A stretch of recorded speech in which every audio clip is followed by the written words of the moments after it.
call to order the regular meeting of the Parks and Recreation Commission, April 24th, 2024. May I have a roll call, please? Chair Feck, Present. Vice Chair McGill, Present? Commissioner Aldana, Present. Commissioner Chang, Present. Commissioner Clark, Here. Commissioner Lesnar Buxton, Present. Commissioner Unander LaBerge. Present. Okay, thank you. And we do have a change to the agenda. We're actually going to discuss item number 5, which is the City Council Priorities Vision 2030 FY 2025 Budget Overview and Essential SB for information, and that will come before the street trees. So I'll call after we do consent item number 2. We do not have any written public comment, correct? I didn't see anything. Okay. And we'll move to public comment. So any member of the public may address the commission for up to 2 minutes on any subject within the jurisdiction of the commission that is not scheduled for a public discussion before the commission. The total amount of time for public comment will be 15 minutes. If you did fill out a speaker form, we'll do that when we get to that agenda item. I don't have any public comment. Is there anybody online? There's no one online. Thank you. All right, let's move to the Commissioner Committee assignment reports. I'll start from my right. Commissioner Lesnar Buxton. Nothing to report here. Okay, thank you. Commissioner Unander LaBerge. I have update as far as just experiencing the Arts and Crafts Show. I have not attended the meeting, but I try regularly Sunday to attend the Arts and Crafts Show, and I've seen that they now have their food vendors, or the artists who are selling food items are now included, and it's been well attended. Cool, that's exciting. Vice Chair McGill. Okay, the integrated pest management meeting for this quarter was canceled, and I did attend the Park Foundation meeting last month. Nothing really special to report there. And I also attended the Chef Apprentice graduation dinner, which was fabulous as always. It's always fun to see all those really deserving kids get celebrated, and as well as the people who volunteer their time to make it happen every year. So thank you, that was fun. All right, awesome. Commissioner Chang. I was unable to attend the latest meeting of the Golf Advisory Committee. No worries. Commissioner Clark. I attended the Street Tree Advisory Committee meeting, and we'll be discussing all the trees that we visited and talked about later in the agenda today. Okay, thank you. And Commissioner Aldana. Nothing to report regarding meetings. I have a copy of an email handed to you and also to Jill. And this is just in regards to our Ortega Park. There's still community members have some concerns and they want updates. So I will forward you this. Okay, and you can forward that to Staff. the staff as well, so they can help. As far as me, I have nothing to report as well. Okay, ceremonial items. Are there any employee recognitions or service awards? Chair Feck, Commissioners, no, we don't today. Okay. Next thing is a consent item. So this is a recommendation that the commission waive the reading and approve the minutes of the regular meeting of March 27th, 2024. I'll so move. Okay, may I get a second? I'll second. Okay, and can I have a vote, please?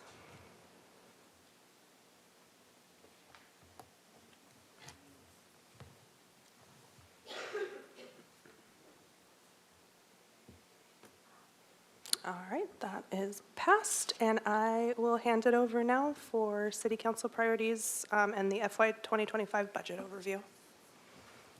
Chair Feck and Commissioners, we have Keith DiMartini, the Finance Director, and Natalia Glusek, who's the Budget Manager in the Finance Department, that are going to do a presentation for you today.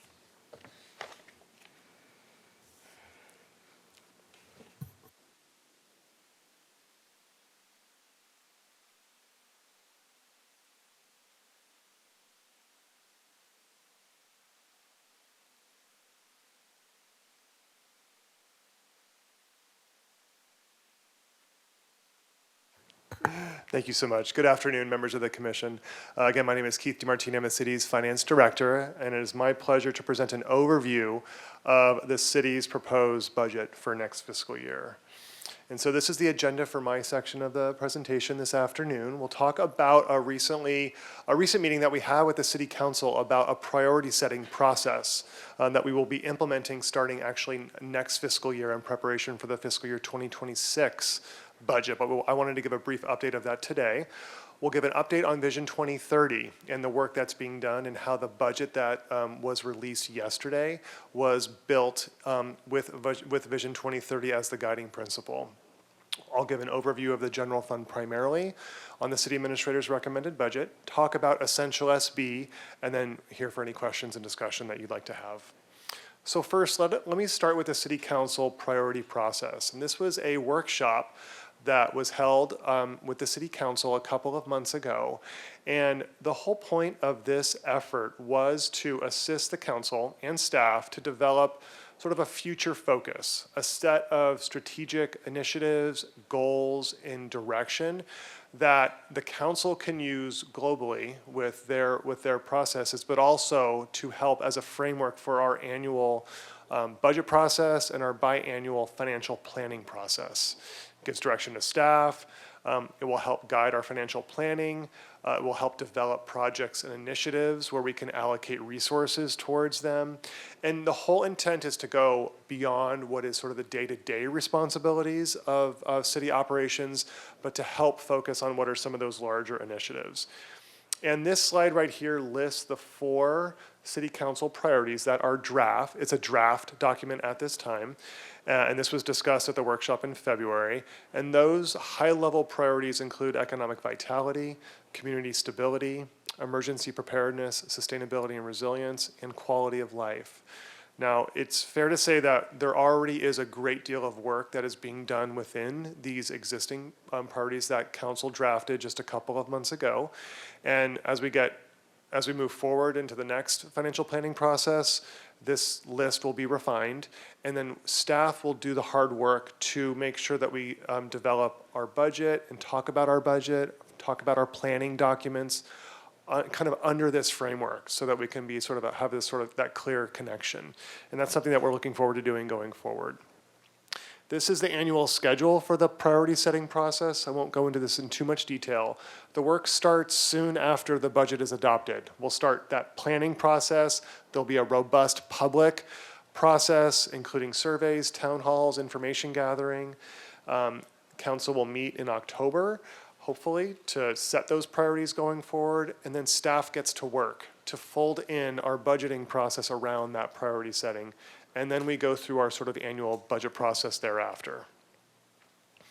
So now let's talk about Vision 2030. And as this commission has heard from me, and also I'm sure from staff over the last few months, we have this Vision 2030 initiative, and it's really meant to be the strategic and sort of communication tool to talk about how we're going to address our financial challenges and other challenges we face as an organization. Our budgeting process starts with looking out not just in the 1 year, but looking out at least 3, 4, 5 years. We know that we're going to be here for a long time, and we can project with some high level of certainty what are our known expenditures increases going to be, what revenue changes there might be. We're looking beyond 1 year. This is a slide where I think I presented to this commission before. These are some of our major budgetary challenges as an organization: recruitment and retention, affording labor wage increases going forward, healthcare costs continue to rise at a pretty rapid rate, our pension costs continue to rise as well, and we have this large unfunded liability on our balance sheet for pension. There is uncertainty in the economy. Inflation is still high. It has come down, but it is still higher than sort of more normal levels. And we have this pressure to make sure that we have reserves that are adequate to address times of need, times of uncertainty, and times of disaster, which we have had to dip into in recent years. And then also, it's just really expensive to insure all of our facilities and our properties. So these are some of our cost drivers. Under Vision 2030, we are looking at ways of controlling those costs, streamlining some of our operations, implementing technologies, that not only increase the customer experience for people that use city services, but also doing business more efficiently. And that also includes ways of generating additional revenue from our existing revenue sources and potentially new revenue sources. There are multiple working groups that have been established that have been working hard over the past year on all of these initiatives. And this is a list of those working groups. We're going to talk about one of the outcomes of the revenue working group later today in my presentation in regards to a potential tax measure that the City Council will soon be considering in the next couple of months. So now I want to give a quick overview of the budget. And let me start with just the budget calendar. The city staff have been hard at work on budget development for the past 6 months. We have been looking at trends, we have been analyzing data, we have been developing proposals.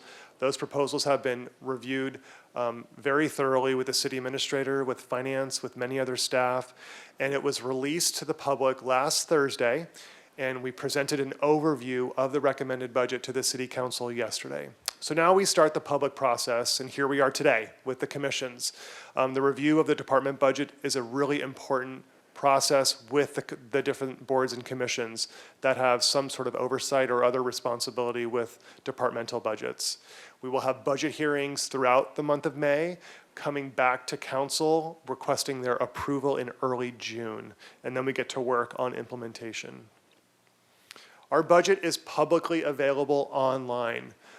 It is available on this site. We utilize a third-party software called OpenGov. It has a really powerful user interface. It's fairly easy to navigate around the different pages. There's a table of contents that are all hyperlinked, so you could go to this page, scroll down to Parks and Recreation, and click into each Park and Rec program to find information about their budget. It also has really powerful language access for people that speak and read different languages. This is a mid-cycle update, and so we are not necessarily opening up the entire budget from the ground floor up. We are focusing on the major changes in fiscal year 2025 compared to the second year of the 2-year plan that the City Council adopted last year. So that will be the focus of the presentation that you'll receive from staff today, and that we will be presenting to City Council as well. This slide summarizes the major changes that you would expect to see in our budget compared to the second year of the plan. Our salary and pension cost increase assumptions are higher. They're higher given recent labor MOUs that have been negotiated and adopted by council.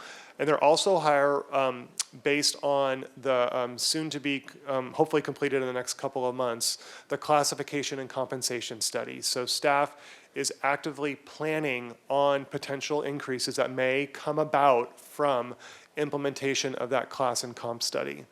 There's also a softening of some of our major tax revenues. They're still growing, we're still projecting growth, but we're not projecting as much growth as in prior years.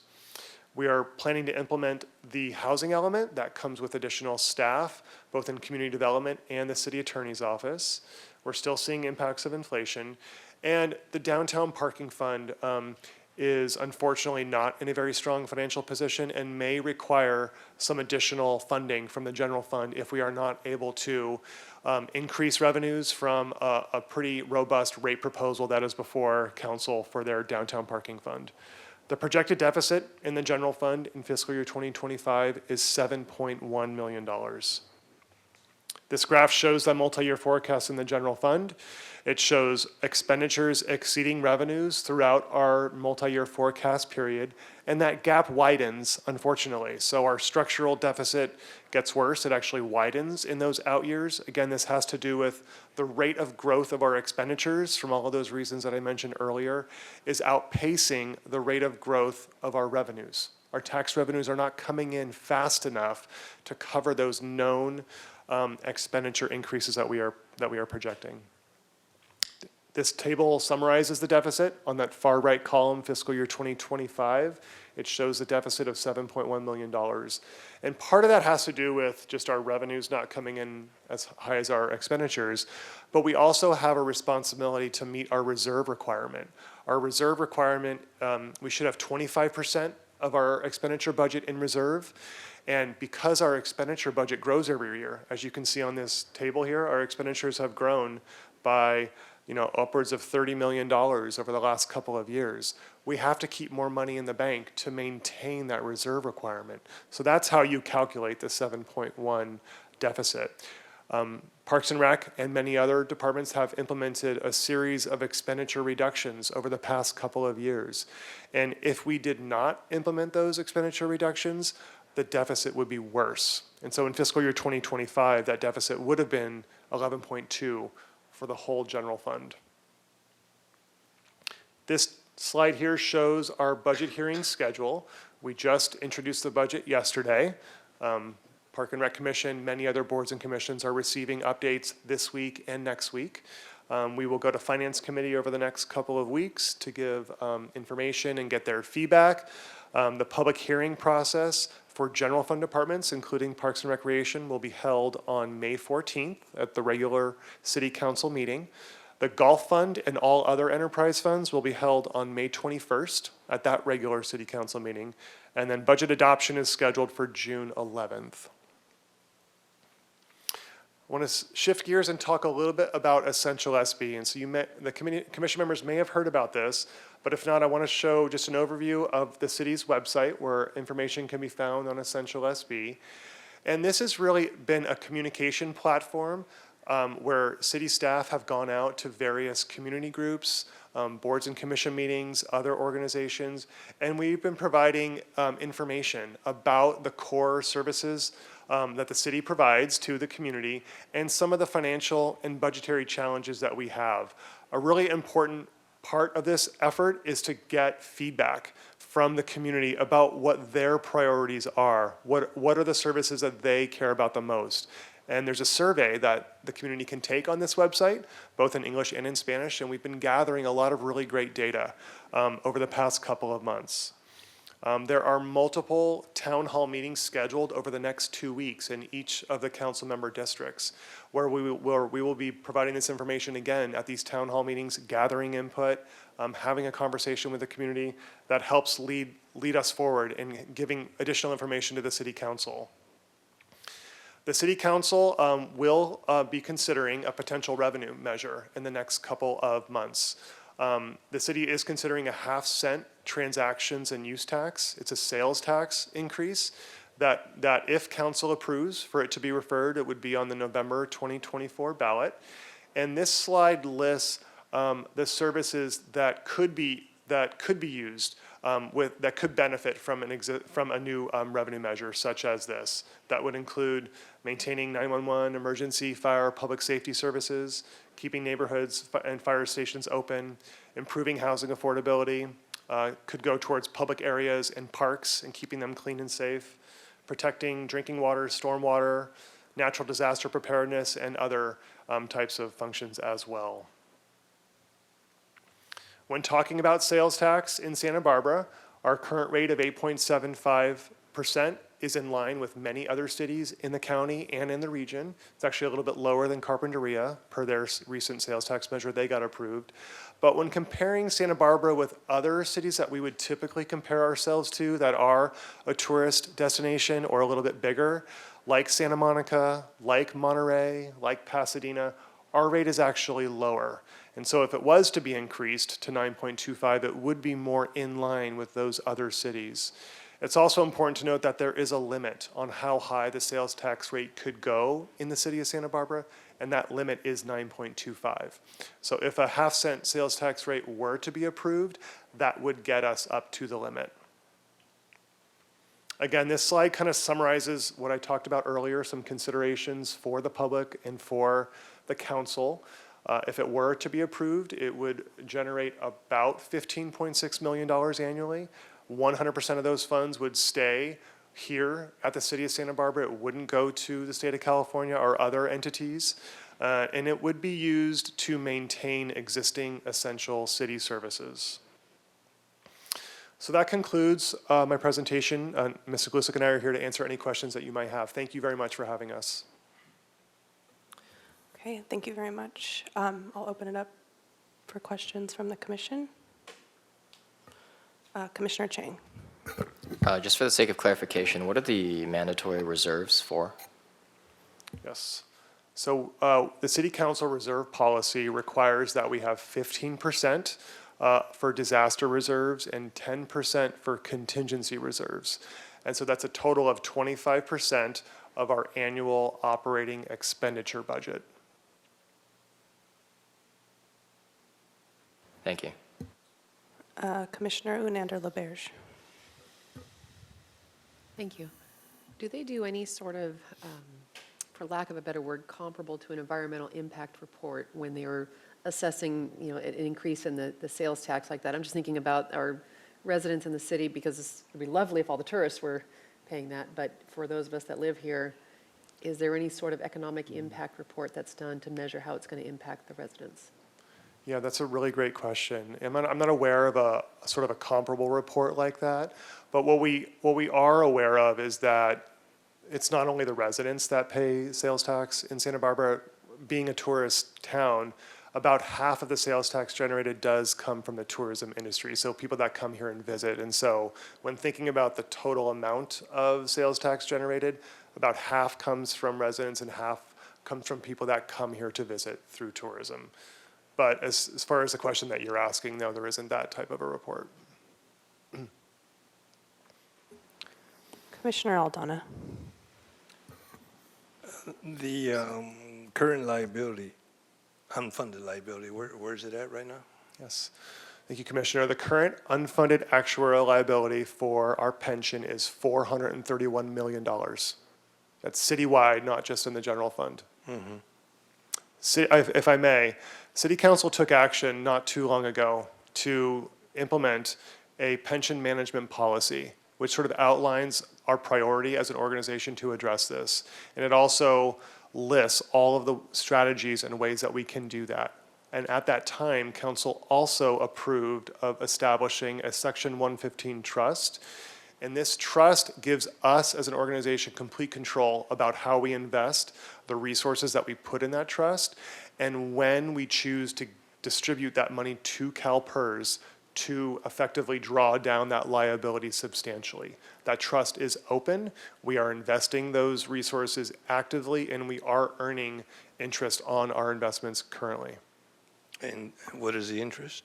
I don't have the exact rate at this time. We have a quarterly review meeting actually coming up in the next couple of weeks. So at a later time, I would be happy to report back to this commission. We will also be giving at least an annual update to the Finance Committee on the progress made with the trust investment as well. Okay. And the money that's in the bank from the reserves, is that getting a decent rate? Yes, Commission member, thanks for that question. It is. You know, that rate fluctuates with the market. We purchase investments on, it's called a ladder. So we need to make sure that we have liquidity to pay our bills, and all of our investments are incredibly conservative and secure based on government code. And so as interest rate environment goes up, our rates of return will also go up. So right now, interest rates are pretty good. And so we are earning interest, and that money gets distributed to all of the funds that should receive that interest allocation. Okay. And also, is there any consideration of raising the TOT rather than the sales tax to help out? That's a great question. The work under Vision 2030 with the Revenue Working Group, potentially increasing the transient occupancy tax rate was absolutely considered. It's one of many items. There's actually 70 options that this working group has considered and has evaluated initially. That is one of them. And so that is an option for the City Council to consider at this time or at a later time. As of right now, the sales tax measure is being proposed for a variety of reasons, one of which is that the amount of money generated from a potential sales tax rate is much higher than a potential transient occupancy tax rate increase. But again, there are many other considerations as well. I have two more quick questions. You mentioned doing business more efficiently. Can you give a couple examples on how you would do business more efficiently? Yeah, I'd be happy to. A couple examples come to mind. One is simply looking at our staffing model in different organizations potentially considering like potential overlap on ways of streamlining our processes and procedures. One example of that is with Public Works recently has sort of consolidated the structure of the engineering team. There used to be engineers within multiple departments, and so the structure of them being under Public Works and doing the work in a more streamlined way is one example that has recently been done. We've been implementing a lot of technology solutions over the years. One of which that I can speak to in my department is we went online with our business license tax portal. And so instead of people having to write a check and mail in their tax certificate or their license fee every year, they can do it online on a portal that takes a couple of minutes for most people and pay online with a credit card. And so people really like the customer service of that too, and it's actually less work. And so that's another kind of example. And there are many, many more that staff are working on. Very good. Last question. On the downtown parking, how it's depleting, did it deplete on its own, or was money taken at different times from the money that it had? So the downtown parking fund operates as an enterprise. That means it needs to run like a business. It needs to generate its own revenue to not only fund its operating programs, its operating expense, but also pay for its capital. So to answer your question, we have not taken money out of downtown parking fund for any other purpose other than downtown parking. But what I will say is that downtown parking does pay for sort of cleaning services and other services all up and down State Street, all right? And so that could be considered funding that from the general fund potentially. It could be. Downtown parking currently pays for it. It is not generating enough revenue to pay for its annual operating expenses, and we have been deferring capital for years. And so that model does not work. Good. Thank you. Vice Chair McGill. So Commissioner Aldana covered a broad swath of questions. Thank you for that. I guess I'm going to, you commented on the tax revenue softening. What I'm curious to know is what that means specifically, what areas are softening and what is being done to address that. And I guess when I think about a sales tax increase and what areas of revenue might be softening, I wonder if one doesn't hurt the other. That's a great question. So the areas where we're seeing softening the most is with sales tax and transient occupancy tax and cannabis tax. Property tax continues to grow at a rate anywhere between 5 to 8 to 9% annually. Even during COVID, even with fewer real estate transactions turning over, right? Even with that, the property tax rate increase still has remained strong. Post-COVID, those taxes jumped up. There was a lot of sort of pent-up demand. Tourism bumped up pretty substantially post-COVID, and then it has sort of leveled off into sort of this new normal that we are seeing. One thing that is really important to note, before we go out and ask the voters, right, to consider a potential tax measure is under Vision 2030, under this revenue working group, it's really important that we are doing what we can first at the staff level or the city council level to maximize the revenue from our existing revenue sources. Let's make sure we're bringing in as much as we can from what we already are able to do. And one really core way that we can do that with our taxes is by auditing them. We already have an audit program on sales tax. We work with a consulting firm that specializes in this, and with business license. We have just started an auditing program for transient occupancy tax for the hotels, and we just started one for cannabis. So we are auditing them right now. We really want to make sure that it's correct. City Council also initiated the short-term rental enforcement pilot program. And there was a really great update provided to the City Council last week about the success of that program so far. They have cracked down and we have shut down a number of illegal short-term rental operators in the city. And that had a positive impact on generating over $500,000 of back due TOT. And so there are things that we can do, right? And we are doing them. In this debate of tax rate increases versus softening revenues, how much conversation, what kind of conversation has there been about streamlining bureaucracy and making the environment more business friendly so it's quicker to get up and running as a viable business? which is not something Santa Barbara is renowned for. Yeah, it's a great question, and maybe best answered by a couple other people in the city. But from my perspective, what I can share is that I know that the Community Development Department recently has a position called the Ombudsman that is sort of dedicated and designed to help facilitate sort of that streamlining and helping businesses or other types of projects through the process. So I know it's sort of a very broad scope, but there is a specific position for that. And the example I gave earlier about the online business license tax portal, once people are in that system and using it, just re-registering the renewal process is going to be much easier and streamlined. So that's another example. Okay, thanks. I knew that wasn't completely in your wheelhouse, No but it worries. needs to be said. And I guess then I'm going to get to my favorite of all time is allocated costs.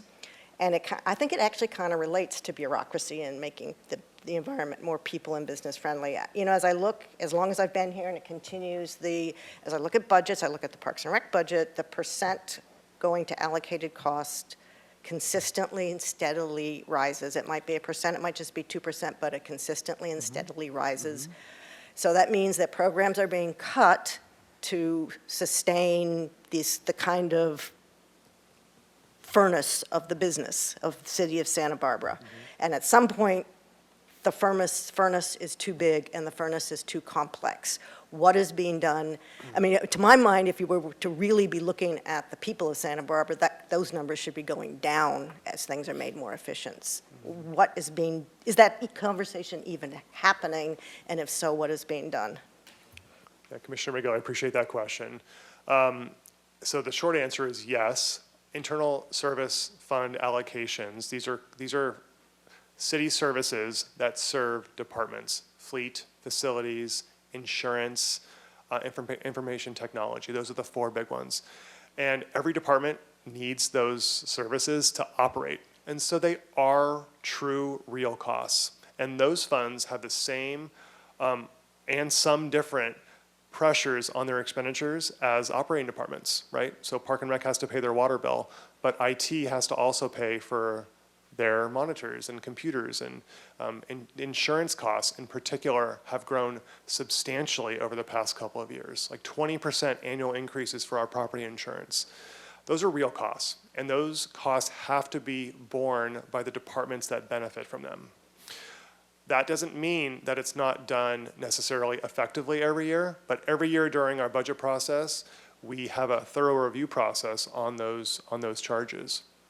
There is a concerted effort that all the department directors have agreed to collectively work on going forward to review whether or not a different approach, a different model may be better for how those internal service cost allocations could be achieved. I don't have answers for you at this time. We have to go through a process to evaluate, but we do have a commitment as an organization to review that going forward. Okay, thanks. I have 2 more.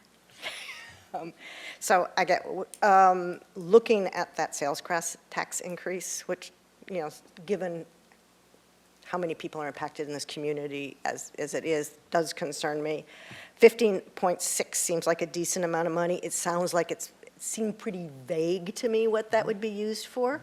And I was kind of curious about what is more specific. I mean, it feels a little bit like, I don't know, they just recently aired the movie The Producers, so that's what comes to mind. It's promising 150% of this revenue because it's such a wide net.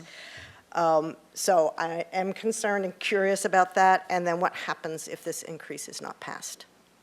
Yeah, great question. I appreciate that. So the way that the measure is being proposed at this time, it's considered a general purpose tax. And so that means it really is meant to fund general fund functions really generally.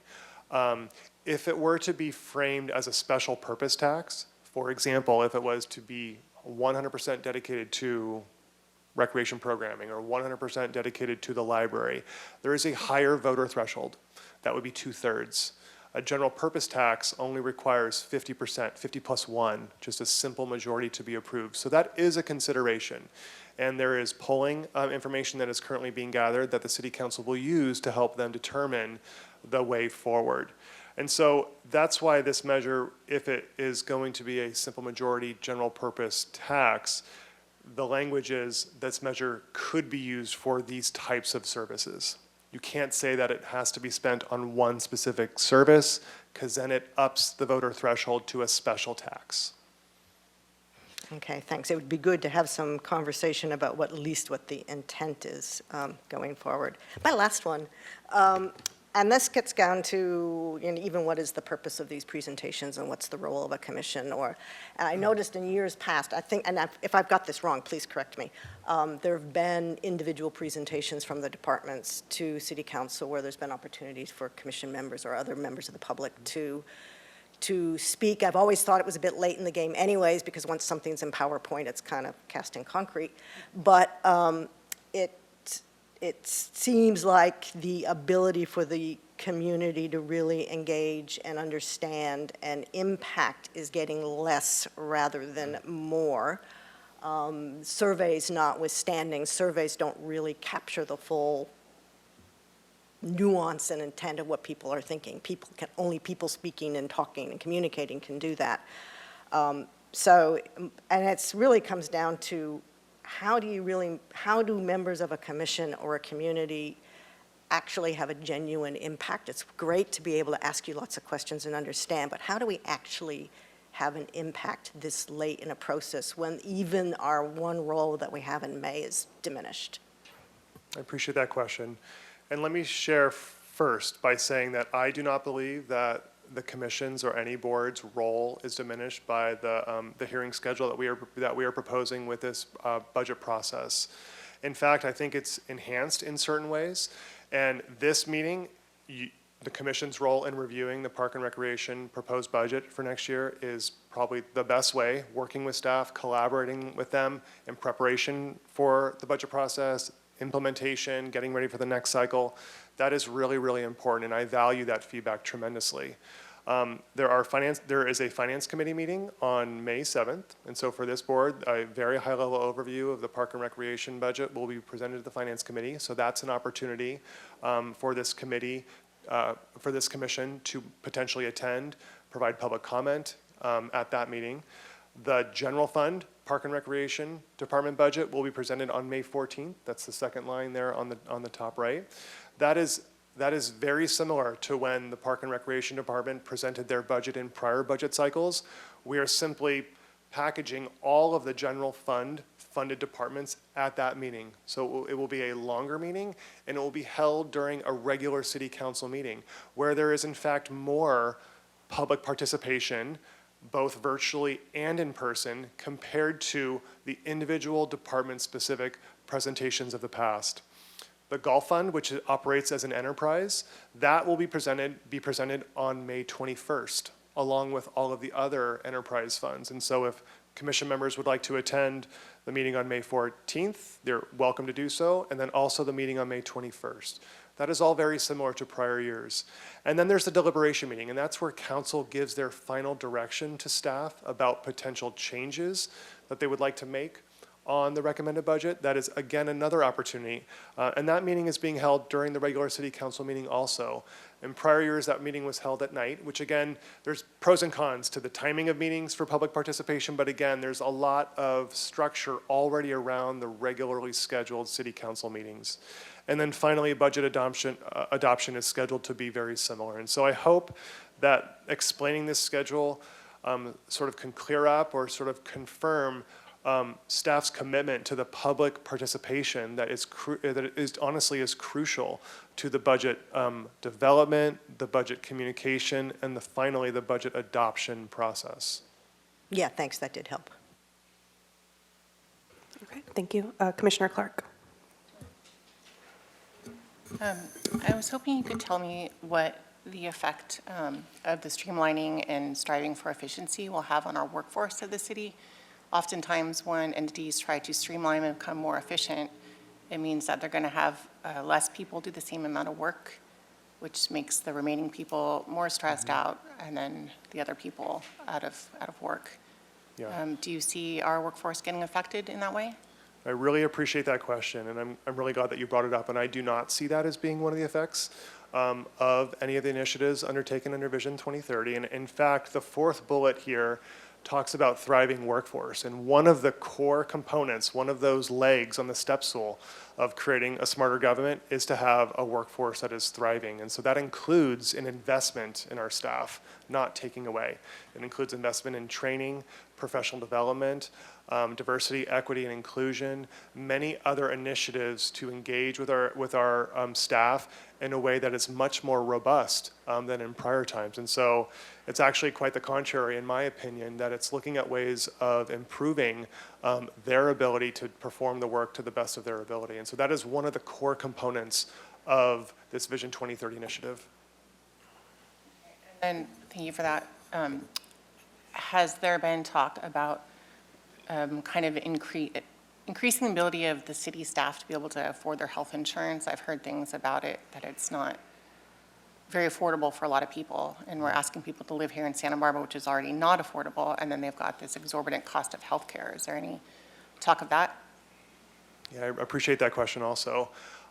So the cost of healthcare, as I talked about earlier, is increasing, right? So it's hard not only for the employee, but it's also more expensive for the city to pay for what we have to pay for. Healthcare currently is a negotiated item, and so that's handled through labor negotiations with each of the city's MOUs.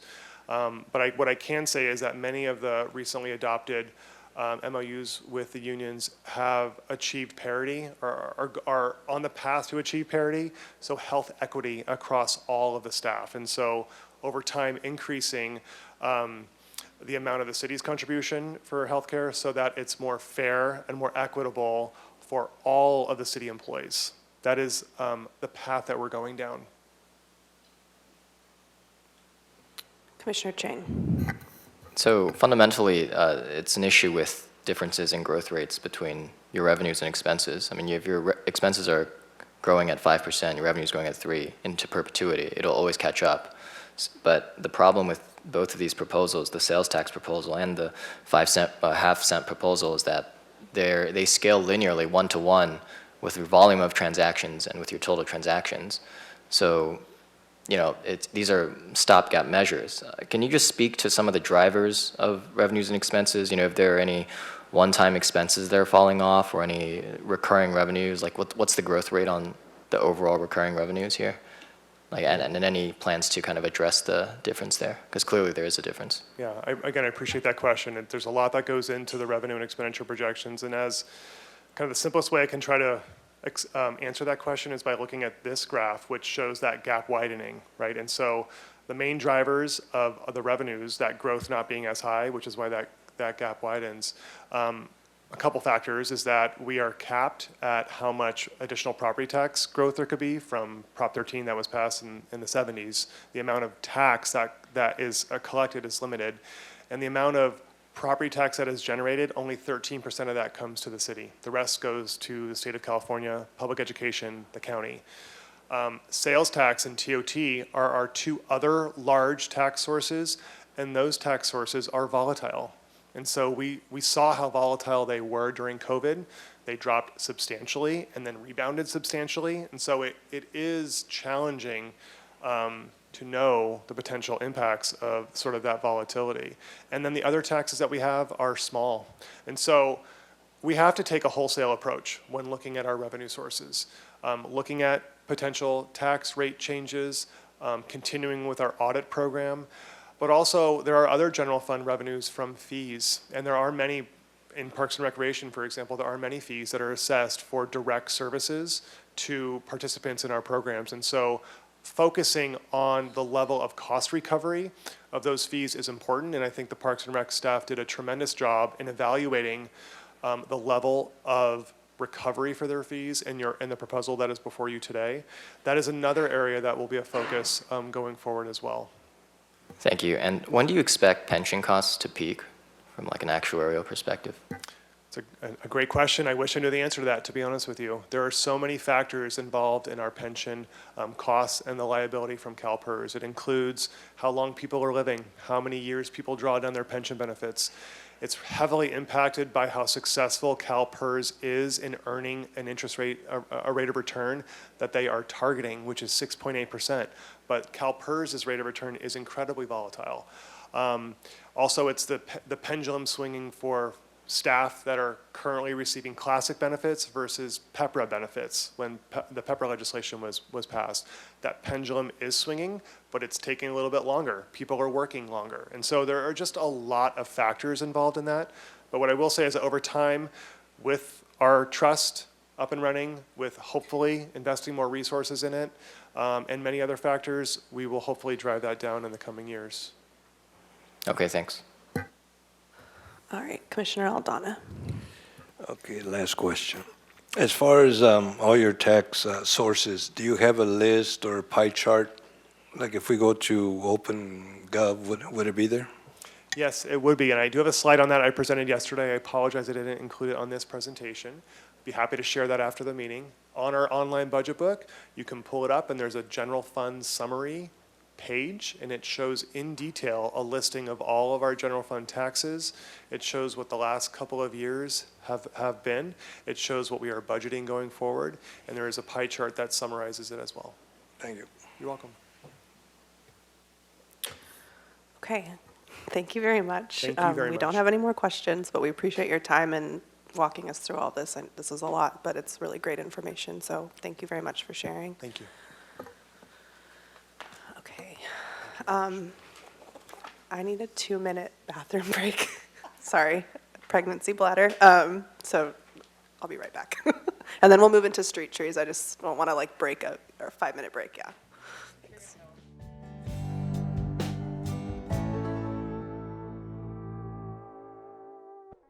Started again. Thank you for your patience. We're going to move into street trees. So now we're back on track with our agenda. And I will hand it over to Mr. Slack. Good afternoon, Chair Feck and Commissioners. The first street tree advisory recommendation for review is a request to remove a Tasmanian blue gum located at 230 Alameda Padre Serra. The applicant was requesting removal of this tree primarily due to safety concerns. They stated that probably a month ago, a tree right across the street, a large multi-stem blue gum also failed, impacting private property and partially impacting the street. They were concerned that this tree may too fail, causing damage to property, impacting the roadway. The committee evaluated the tree, noted it was in fair shape, lacking any thorough maintenance over several years. They talked about the Alameda Padre Serra being like a kind of a core exit route during like emergencies, which wasn't actually brought up by the homeowner, but just additional information brought up by the committee during discussion. And something that doesn't happen very often too, there was discussion about the tree and its susceptibility to fire. This is in the foothill high fire hazard zone. So there were some concerns noted from the committee in regards to the eucalyptus within this high fire hazard zone. Additionally, they pointed out that there were some native trees in the background behind the tree. There was native coast live oak and native toyon that were obscured from sunlight due to the blue gum. Then the conversation revolved around would the loss of this tree impact the immediate character of the neighborhood. There was consensus that it would not, that its removal would not impact the neighborhood significantly, that it would be of benefit to the native plants and trees directly behind it. And after review, made a recommendation to approve the removal on the condition that an additional tree also be planted on the property that can achieve 30 feet. And they recommended that the commission could make the finding that the neighborhood would not be materially affected by its removal. Okay, thank you very much. Any questions, comments from the commission? Commissioner Chang. Can you list some examples of character of the neighborhood being impacted, or, sorry, materially affected by proposed removals? Chair Feck and Commissioner Chang, I think when the committee, we'll actually talk about another item later, the Rock Creek item where the same conversation was had. I think they just look at the full scale, what kind of vegetation's around there, how many trees, and what type of visual impact would that have to both the property and the surrounding neighborhood. Okay, thank you. Vice Chair McGill. Okay, thanks. This one was kind of a head scratcher for me. So a couple of questions, because it's not normal, you know, it's a little inconsistent to be recommending removing a healthy tree, a relatively healthy tree, even if there's other trees around it. You know, that is a large specimen. The applicant stated that the driveway was kind of a sluice for water that would potentially impact the tree. In your view, does that make the tree more susceptible to falling than it would be otherwise? Chair Feck and Commissioner McGill, that's a really good question. It does appear to channel water towards the tree. When you have like excessively saturated soils, it can increase failure. So I didn't really get into any details on that. There was some risk talk in terms of the potential for the tree to fail. It's subtle lean, as well as the semi-ponding of water as it moved down the slope. But just in short, anytime you have excessively saturated soils, there's a loss in like soil friction, so it essentially gets slippery and can absolutely impact tree stability. Yeah, thank you. And the reason for that question is I struggle to understand why, you know, if we approve removing this blue gum, you wouldn't approve every blue gum along APS. It becomes an interesting precedent. And I guess I'd also be interested to know what the thinking was behind requiring the planting of a tree, because that can achieve 30 feet, because it was quite specific that removing this tree would benefit the existing understory, the oaks and the toyon, and it seems quite inconsistent to then say, but you need to plant another tree that is going to do the opposite, given that there didn't seem to be that much frontage to put it.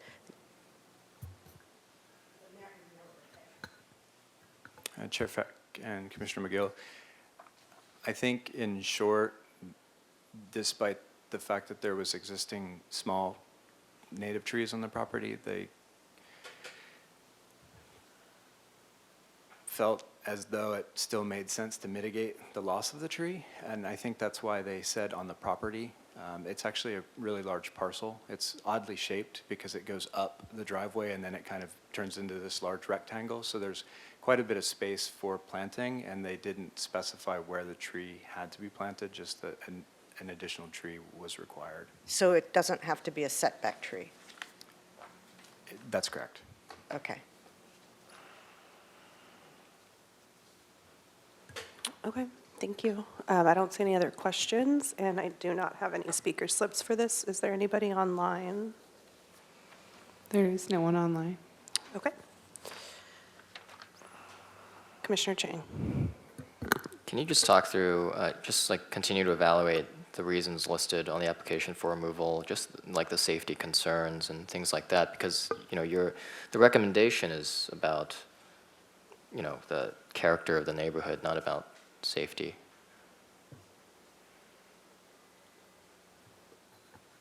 Chair Feck and Commissioner Chang, as I noted earlier, there was some discussion regarding safety. It would take a lot of time to be on site to do like a formal risk assessment, and that's something that the committee and I think the commission would defer to having somebody hire a private consulting arborist to do a detailed assessment to provide that information.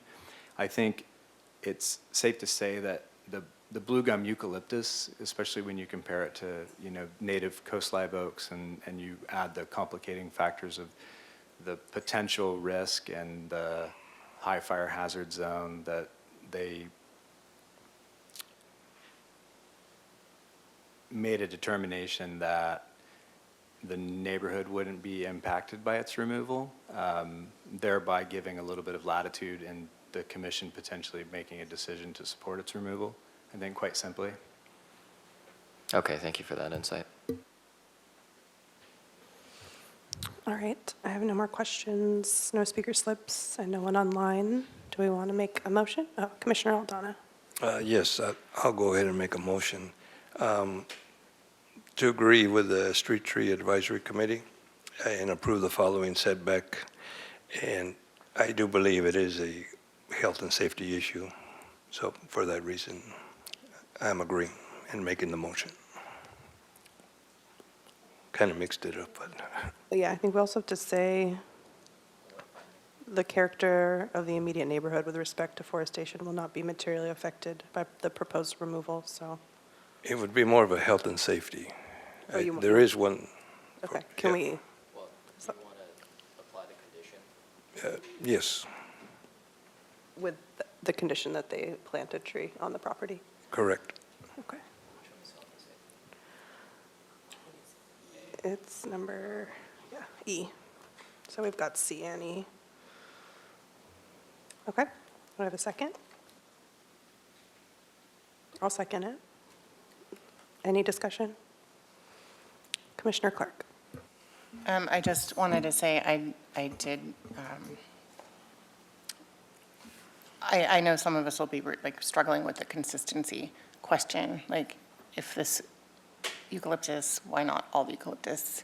And the committee really did talk about, because that particular section of APS is, you know, an evacuation route for fire safety. I think that's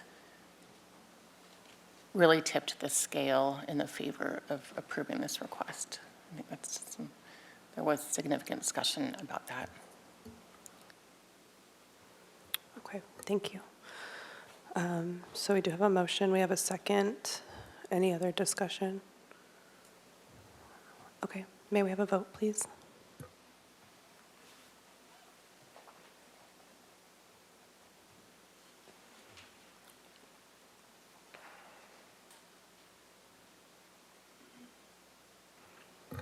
All right, this one passes. Chair Feck and Commissioners, the next Street Tree Advisory Committee recommendation for review is the request to remove 2 pepper trees. These are located within the front setback at the property at 952 Alameda Padre Serra. This is a somewhat of a unique parcel. It actually is lodged between Alameda Padre Serra and Roble Lane to the back. The applicant is requesting removal of the 2 trees due to the proposal to install an ADU to the rear of the property, which would be closer to the Roble Lane. There's a requirement that as part of that ADU process that they have off-site parking.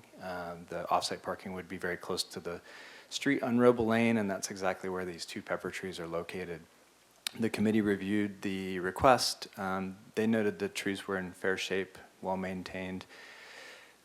Quickly came to consensus that this was a reasonable and practical development of the property. The applicant did express a desire to replace the 2 pepper trees, essentially in like kind, in addition to doing some other landscape improvements as part of the project. The committee discussed the proposal to replace the trees in like kind and found that to be a very suitable solution to the loss of the existing trees. After review, the committee made a recommendation to approve the removal of the 2 existing pepper trees, essentially as proposed, or you could say with a condition to plant the 2 additional pepper trees as proposed on the application. And they recommended you could use the finding that a reasonable and practical development of property necessitates their removal. Okay. Any questions or comments from the commission? Vice Chair McGill. This is actually just a quick clarity question. If we wanted this to be conditional on the actual ADU permit being granted, is that something we'd have to put it as a condition in the motion? Yeah. Thanks. Okay. Any other comments or questions from the commission? Okay. I do have a speaker slip, so Gail Fisher, if you want to come forward to the podium, welcome. You'll have 2 minutes to speak, and there'll be a clock or timer, so you'll be able to see kind of how much time you have left. So when you're ready, she'll start it for you. Okay, thanks. Hello, members of the commission. Thank you. Yes, I'm the owner of 952 APS, and one of the peppers is actually growing into a large oak tree, and I trim my trees pretty often for not only the neighbors above me so they have a view, but also I've been trying to trim the pepper so it doesn't grow into the oak, but it is really growing into the oak. And then the other pepper tree, it's growing sideways, and it's lost a couple big branches. And I actually bought 2 other pepper trees during COVID, and I planted one at the very western side, and the other one, it's growing. It's going to have to be moved south of where the parking is. And I also have 7 mature oaks on the property, 2 mature jacarandas, 4 mature pittosporums, 2 loquat trees, and another mature tree, I'm not sure what it is, in the backyard. And it's like a forest. It's beautiful. It's very shaded. And I just wanted to let you know, and I'm trying to build this ADU for my growing grandchildren, and because it's a high fire area, that's the only place for parking. So thank you for your consideration. I really appreciate it. Thank you very much, and thank you for being here.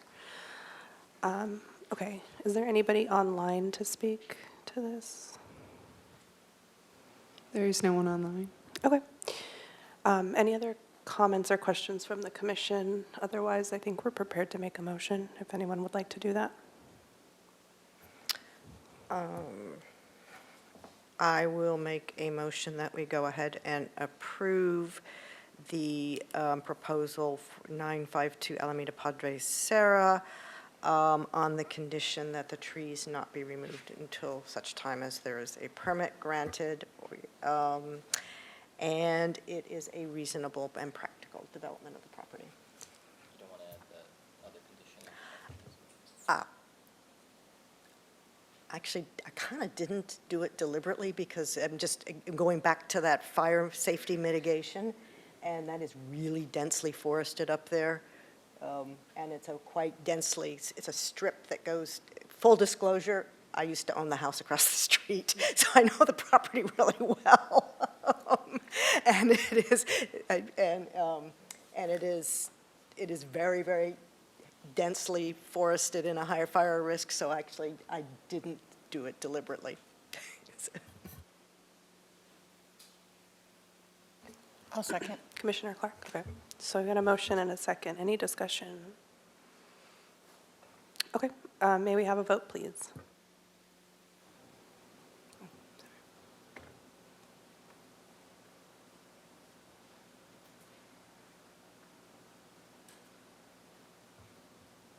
Okay. So it's approved. So once you get your permits, they'll reach out to you for help. Okay. Thank you. All right, ready for the next one. Chair Feck and Commissioners, the next item for review is the request to remove a London plane tree located within the front setback of the property at 403 East Valerio Street.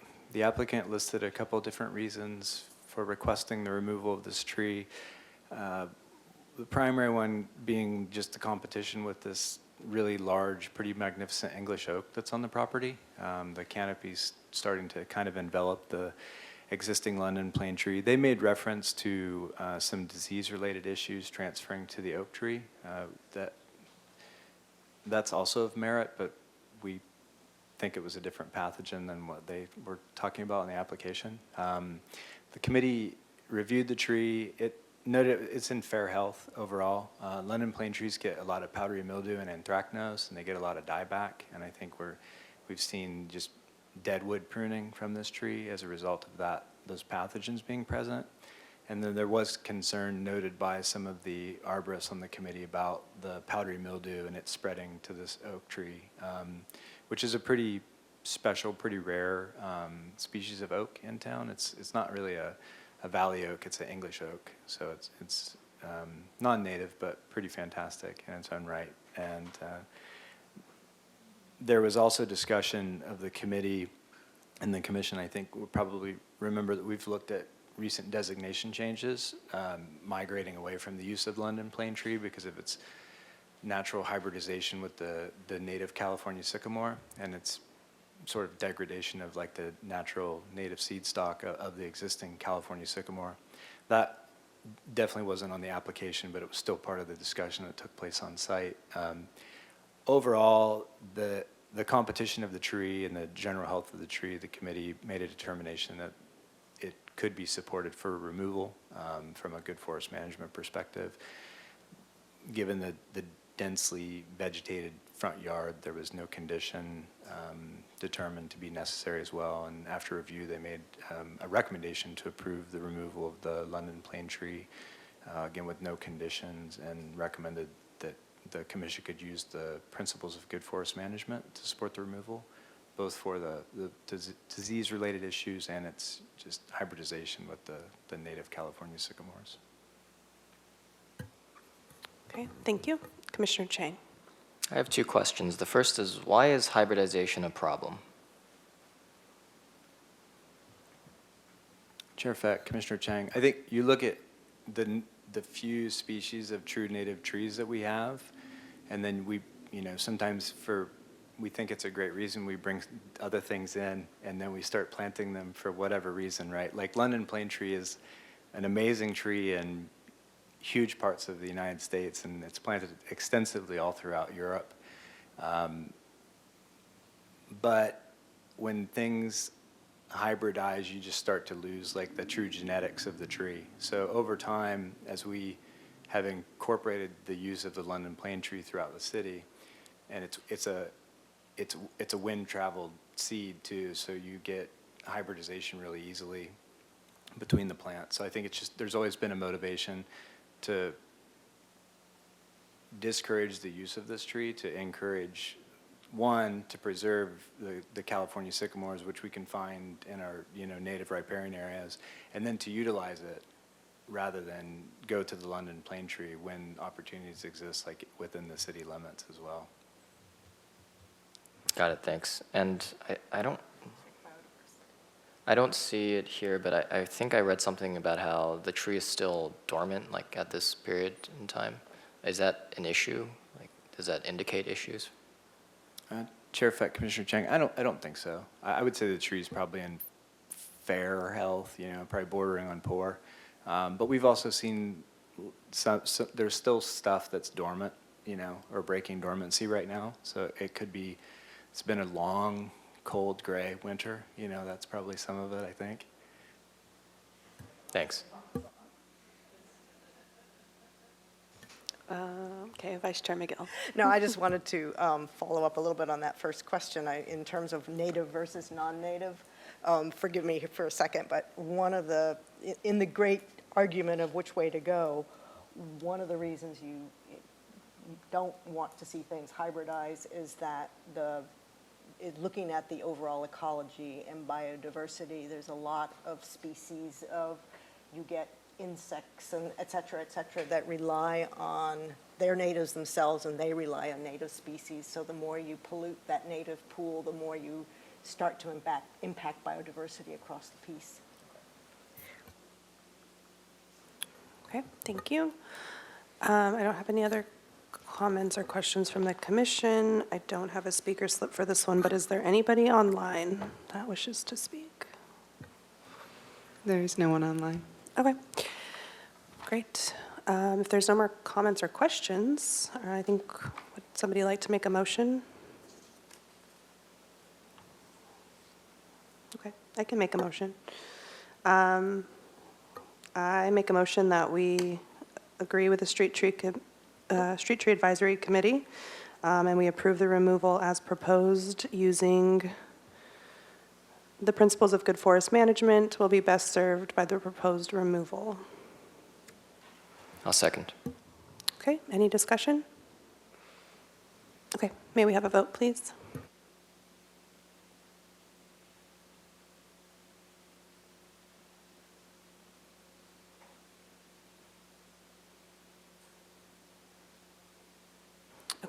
approved.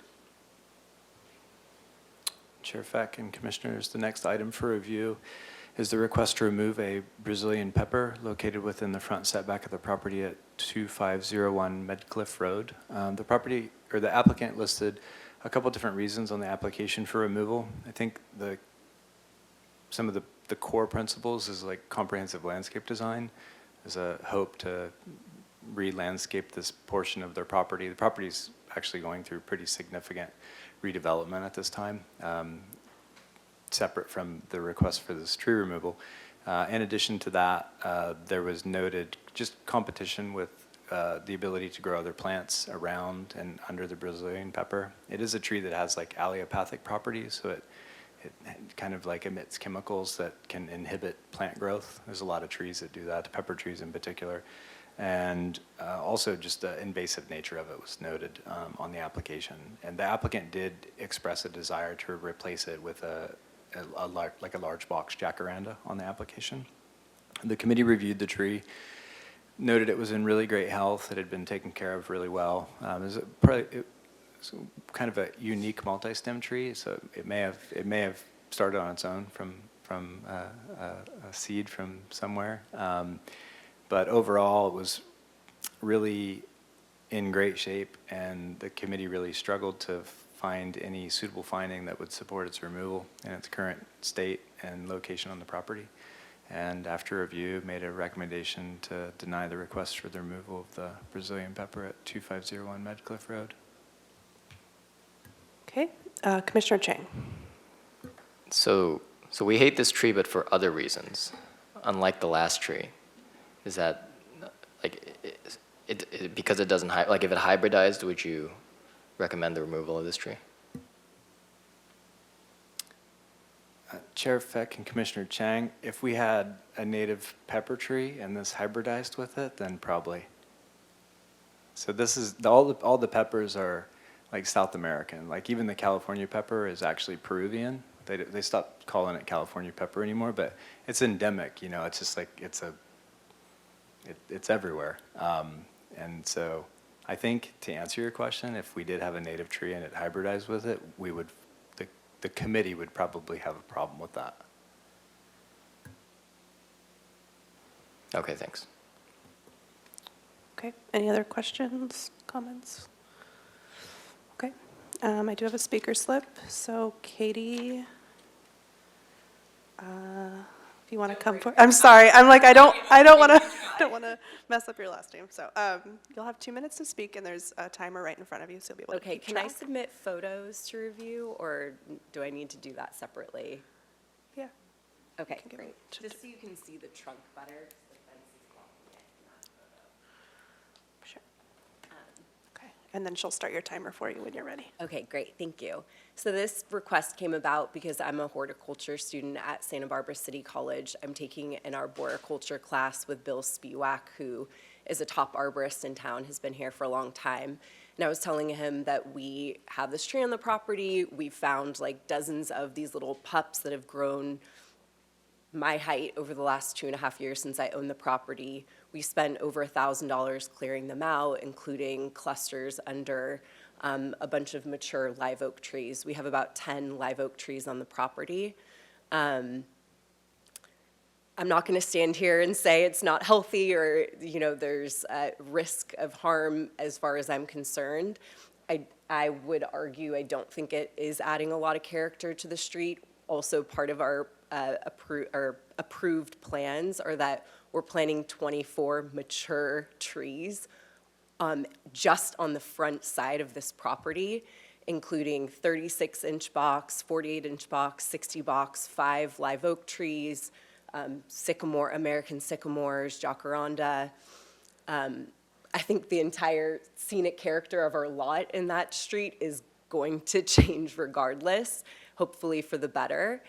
And we wanted to follow the right process. I talked to different neighbors. There's high foot traffic. This is between Douglas Preserve and Mesa Lane Steps. We care a lot, all the plants in the parkway. I tried to plant native plants. So this for us is just more about introducing a more native specimen or just specimen in general completely open to requirements on the size of the box or size of the tree when planted. I'm not sure if that's something that you can do, but just wanted to give more context as to why I was making this request. Thank you. All right, thank you very much. Okay, any questions or comments now that okay, Commissioner Chang? So what do you think the odds are that this tree will start hybridizing with the 50 billion trees they're about to plant on their yard? Chair Effect, Commissioner Chang, pretty unlikely. Okay.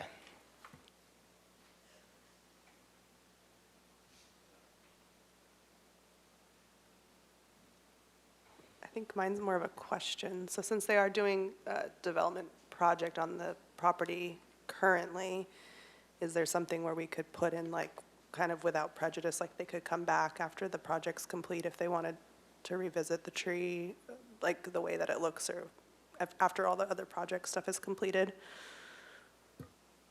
And Chair Feck and Commissioners, that would be completely acceptable. If the amount of work from like a landscaping perspective that's going on site, which we didn't really review as part of the review, it was just this independent tree. You could either do that, or if you felt that they were doing such significant efforts on the property to necessitate a second look, you could ask the committee to re-review it and take a look at the full landscape plans. So those are two options, I suppose, in addition to just following the committee's recommendation. Okay, yeah, just because it sounds like there's a lot of other trees going in and that could affect something in the future. Okay. Commissioner Clark. I had a question, Mr. Slack. The trees on the other side of the driveway, are they the same species as the tree in question? Chair Feck and Commissioner Clark, from my recollection, there was one Brazilian pepper on the other side of the private driveway. Was it similar in size and canopy? I'm trying to remember. I thought it was. Very similar. Okay. Thank you. Vice Chair McGill. Question, and I guess sort of a comment-ish. The allelopathic qualities of the Brazilian pepper, would that impact the ability of all of the new trees to survive? Chair Feck, Commissioner McGill, no. Okay. It's really just, it's highly localized, like it's sort of just under, you see trees and nothing grows under them. Yeah, that's what I thought. That's kind of the basic principle. Yeah, that's what I thought, but I thought just for full clarity. I came into this meeting assuming that I would support the committee's recommendation to deny. I find myself compelled by the overall plan that the applicant is bringing forward in terms of the amount and the types and the range of trees that they are hoping, that they're planning, actually, it sounds like have as conditions to their permit to plant. Is that correct? Yeah. So I'm inclined to send it back for further review of the overall landscape plan as a reasonable compromise. And so I guess, does that require a motion, or do we just defer? How does that work? Chair Feck, and Commissioners, it does require a motion and an action on the part of the commission to send it back to the Street Tree Advisory Then Committee. I will do that.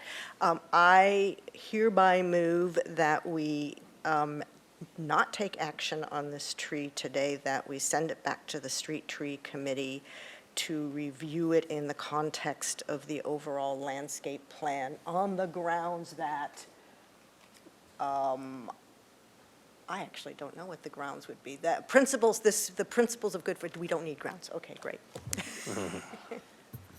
Okay, there's a motion. Is there any Now discussion? second. Oh, okay, we've got a second. Any discussion? Chair Feck and Commissioner McGill, findings do not need to be made for the commission to defer. Okay, great. Okay. We've got a motion, we've got a second, and no discussion, so may we have a vote?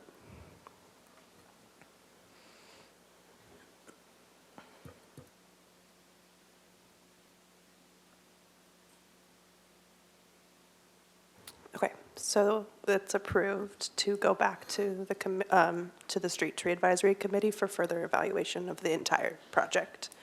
And they'll be in touch with you for next steps. Thank you. All righty, next tree. Chair Feck and Commissioners, the last Street Tree Advisory Committee recommendation for review is the request to remove is it not the last one? Sorry, dang it. 1518 Bath, they're requesting the removal of a cook pine from the front setback of the property. The applicant listed multiple reasons for removal. The tree has a pronounced lean towards the public right-of-way and the adjacent property.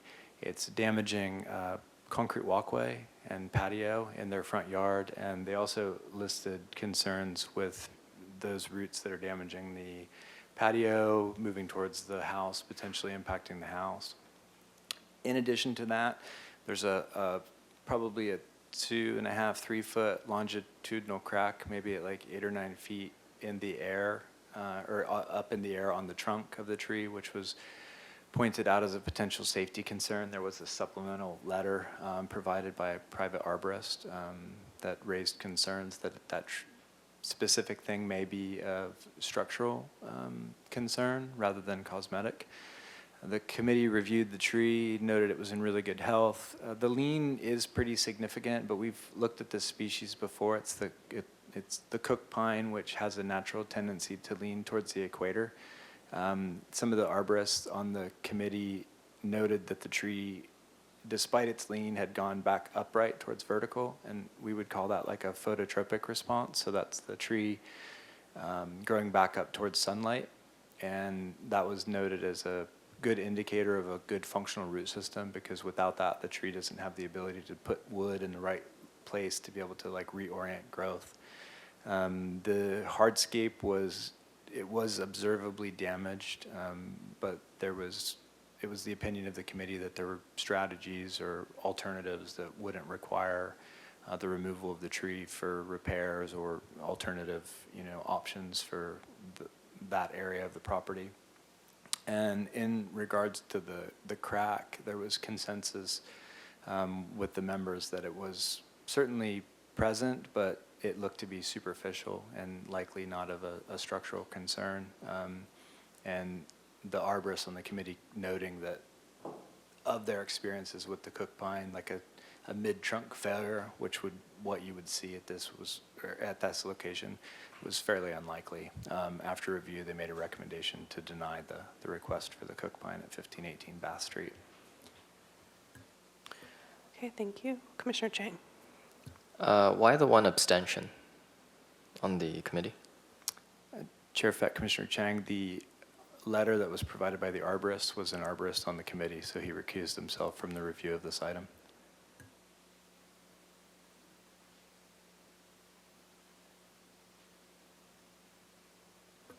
Vice Chair McGill.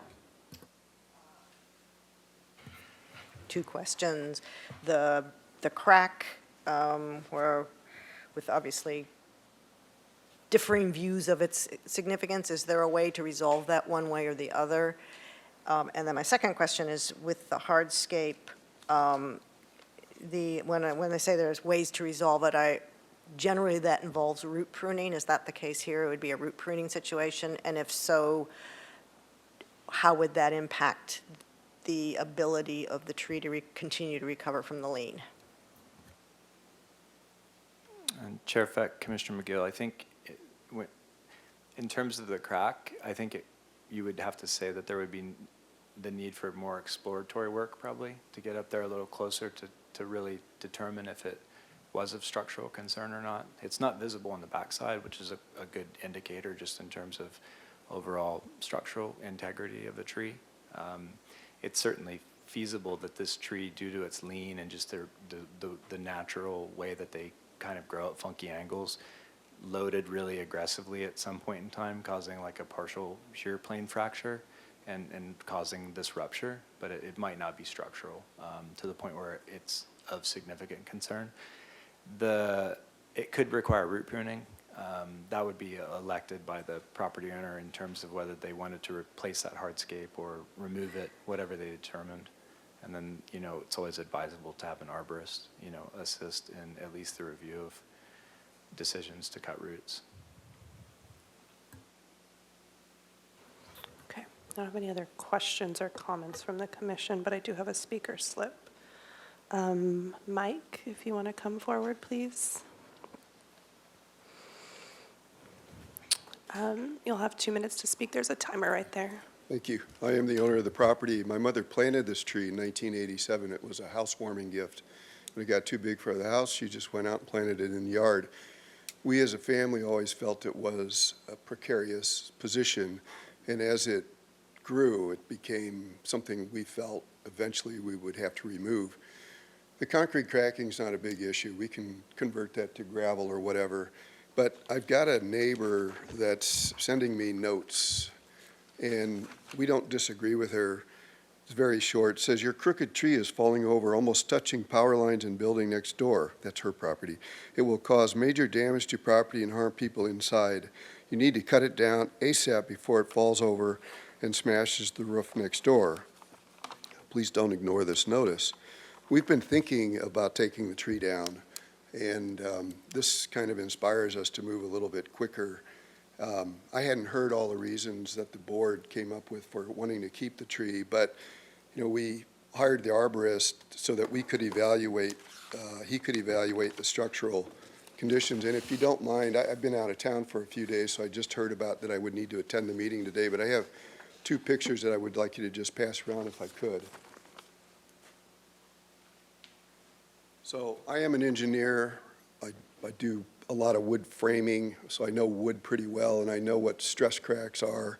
And for me, and my actual house is on Laguna and Anapamu, and I walk my dog down Anapamu, and regularly, I'd say within the last 2 or 3 years, we've probably lost 6 stone pine trees there.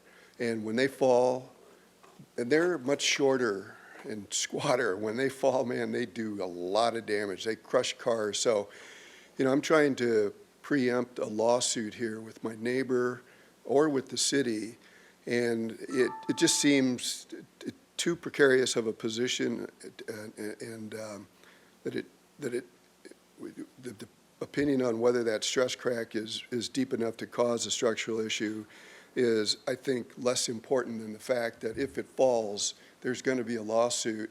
And one of the reasons I'm here is that I'm sorry. It's okay. If you want to deny it, then we're all going to be involved in the lawsuit. So, Okay.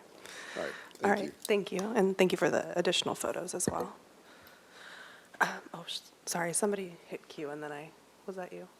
Commissioner Clark? Oh, sorry, yeah, Commissioner Clark. I'm sorry, Mr. Slack. I'm a little bit conflicted as to how one arborist that I respect, and I know is really, really good at what he said that this crack could possibly be dangerous, and then one of our other arborists, I guess the whole stack committee agreed that it couldn't be. How could such knowledgeable, informed people have differing opinions about something that you think arborists would see very frequently, like stress cracks? And Chair Fett, Commissioner Clark, I think some of that differing opinion comes from that we're dealing with like biological living things, and it's really, I always joke about trees, it's never black and white, it's like always gray, and every situation is not the same.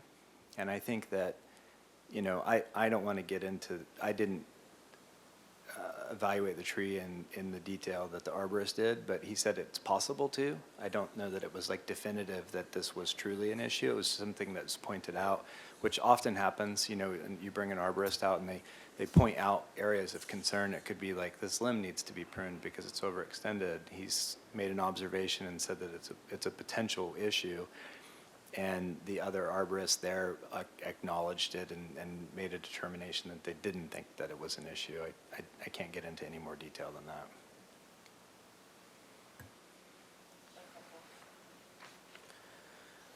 Okay, if additional like, research needed to be, like, what would be a next step to, like, confirm, like, if it's gonna fall, or if there's, like, that actual safety concern? And Chair Fett, Commissioners, I think kind of as the applicant expressed as well, there's more concern for total tree failure, I think, than maybe that crack even. You know, it's the lean and the whole tree potentially failing. So I think the only thing that you would do is you could do like a risk assessment, like a little bit more detailed look at the tree in full context, and that would take in consideration the lean and the weight, and you'd look at the roots and the root flare and see if these roots are healthy, and then, you know, do some maybe additional work looking into that stress fracture to see how significant it is. That would be the most objective way to get really good information in regards to what the real risk is that's associated with the tree in its current state. Okay, thank you. Commissioner Unander-LaBerge. How often do cook pine trees fall over? Chair Fett, Commissioner Unander-LaBerge, in my experience, it's a pretty rare. That was some of the discussion that took place on site as well. They always look strange because of their natural growth habit, but similar to the star pines or Norfolk Island pines, in Southern California, they have proven to be very resilient. And I don't know of one that's failed, but, you know, my career is not, you know, 6 decades long either. Would it be a big windstorm that would potentially knock it over, or rain? In its current state, you know, again, at quick look, like a cursory review, it looked to be pretty healthy and structurally stable. You know, the phototropic response is like a great indicator to a functional root system, but you'd have to take a much deeper look at the root system, you know, and then there's nature. You know, we talked about saturated soils earlier, and you say we had tons of rain and a wild windstorm, you know, with 60, 80 mile per hour gusts. Basically, anything can happen at that point. So, you know, it's difficult to say what could cause a failure of a tree of this size and health. Last question, and I'm not sure if this is your wheelhouse. Tree falls over, causes damage. Who's responsible? Chair Feck and Commissioner Unander-LaBerge, I'm not an attorney. In short, the property owner is the tree owner. So if the tree owner has asked for removal and the commission has denied the removal, and if it does create damage, then they're still going to bear that liability or responsibility? Is sort of your understanding of how this works? That's correct. Okay. Thank you. Commissioner Chang. We should also probably note that denials can be sort of appealed. I think that's important to mention here. Okay. Any other questions or comments? We can also do some, without prejudice, where we could recommend that, you know, there's more of a thorough risk assessment done so that there's the evidence, kind of a deeper dive. Just, I mean, for me personally, I'm a little conflicted seeing the letter from Duke McPherson, just like what Commissioner Clark said, just he's very respected, and if he sees that there's potential there, I'd love to like explore that a little bit more before making a decision. I don't know if anyone else has any comments, but yeah. Commissioner Chang. I don't know, I kind of disagree with that. I mean, there's a massive incentive sitting there, right? Someone hires you to do something, right? I don't know, that has to weigh in my opinion here. Commissioner Clark. I think in some industries and in some people, that could be a concern. But personally, knowing the arborist in question, you don't have to take my word for it because you don't really know me that well, but I would never doubt his integrity. He wouldn't make a statement that he didn't believe in. And he did abstain from the vote as well, so. Okay, any other discussions or comments, concerns? Anyone prepared to make a motion? Okay, I can try to make a motion. Okay. I will make a motion that we I say this? Deny the removal of the tree without prejudice, and the applicant can get the formal risk assessment and then is able to come back with that information. I don't think I need a finding for that, right? Okay. Does that make sense? Am I missing anything? Okay. If anyone wants to make a second, or we can have more discussion. I'll second that. Okay. Any discussion? Commissioner Clark? No? Did you have any question? No? Okay. Sorry, you're on my list. All right, so we've got a motion, we've got a second. May I have a vote?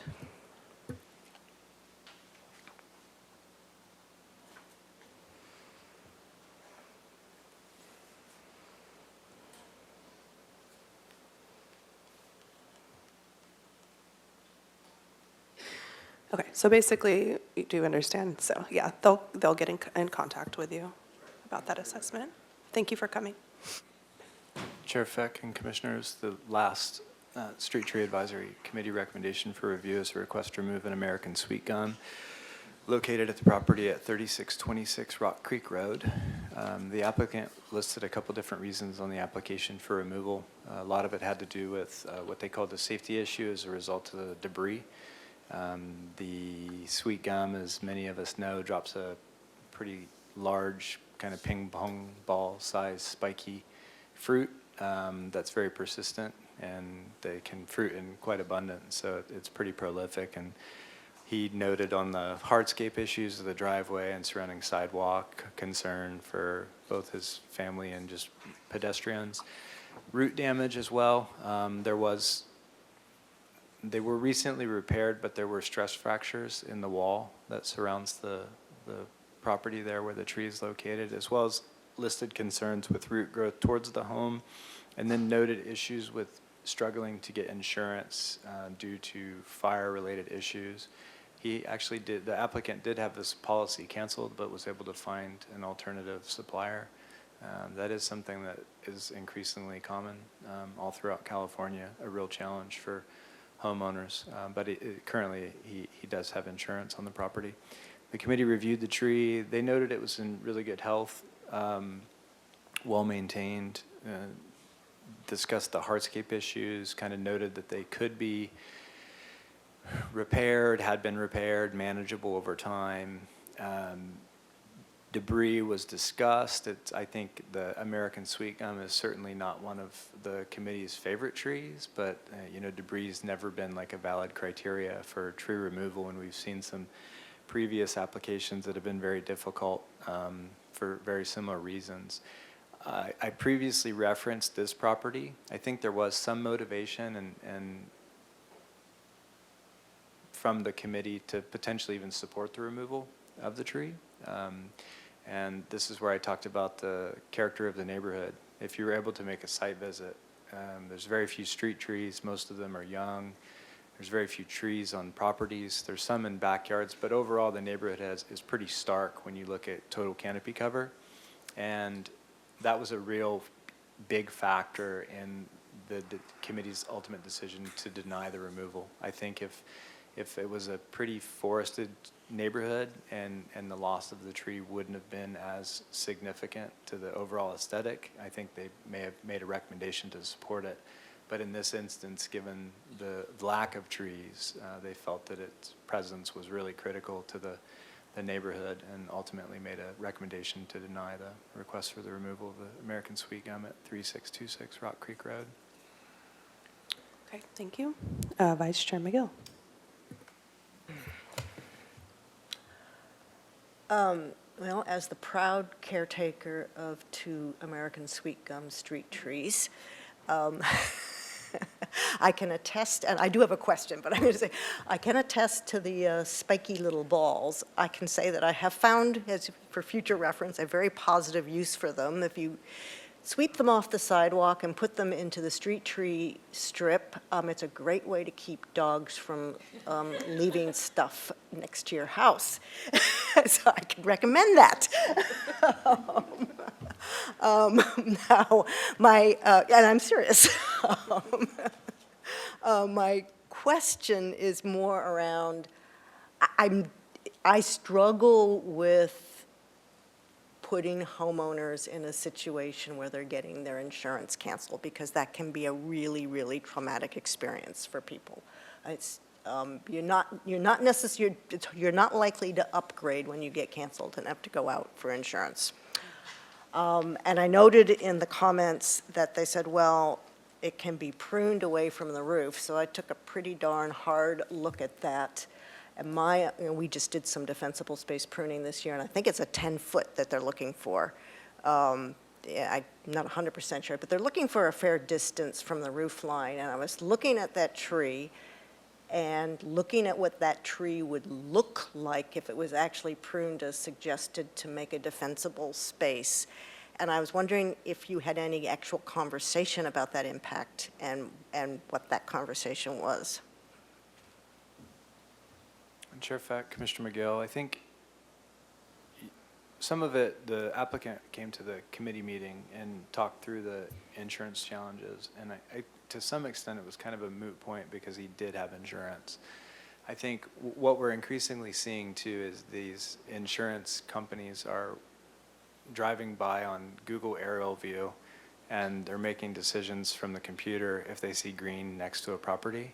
And so with a little bit of pushback, a lot of times you can get a little bit more traction in terms of them being, doing a site visit and acknowledging that there's really not necessarily a fire issue, and that they're just, making these decisions without a lot of factual basis. It is close to the property.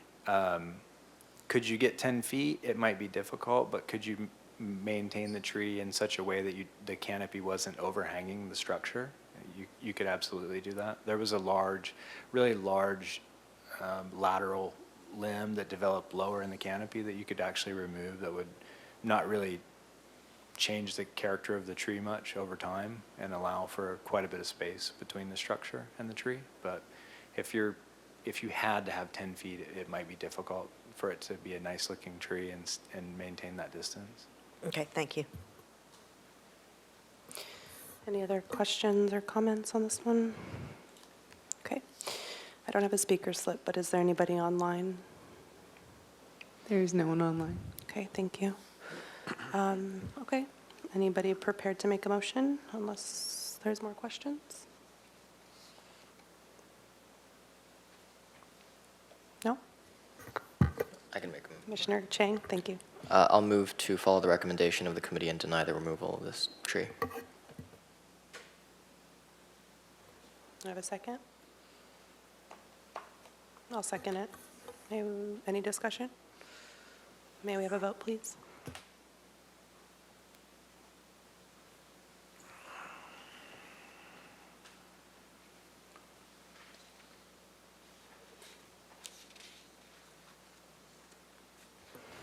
All right.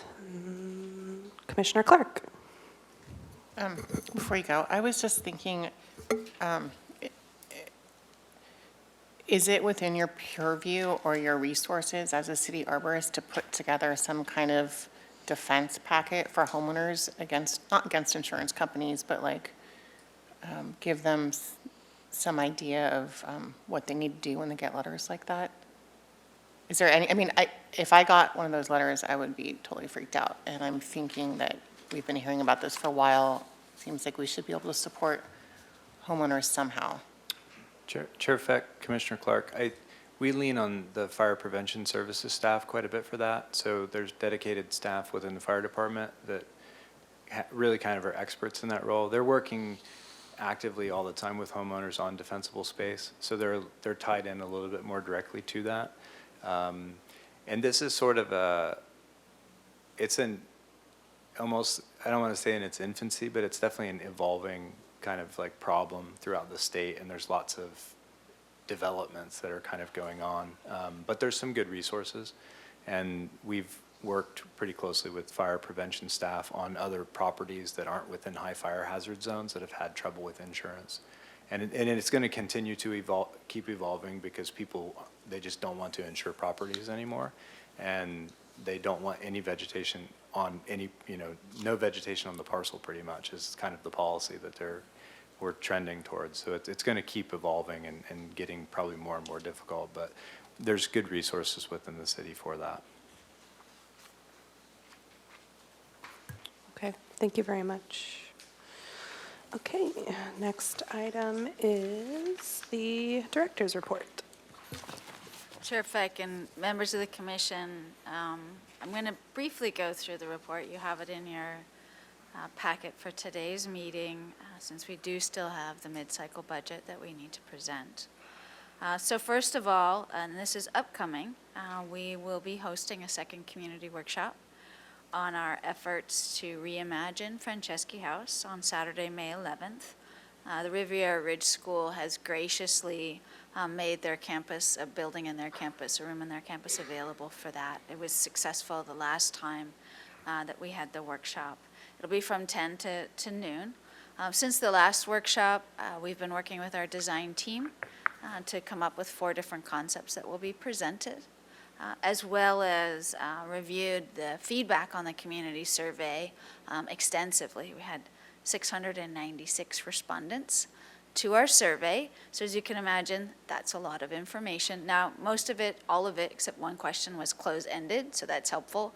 But we also had an opportunity for people to write comments, and so that was very extensive and very helpful in helping guide how we approach to presenting alternatives for both honoring Dr. Franceschi and Alden Freeman, as well as creating a safe, sustainable park space for the public.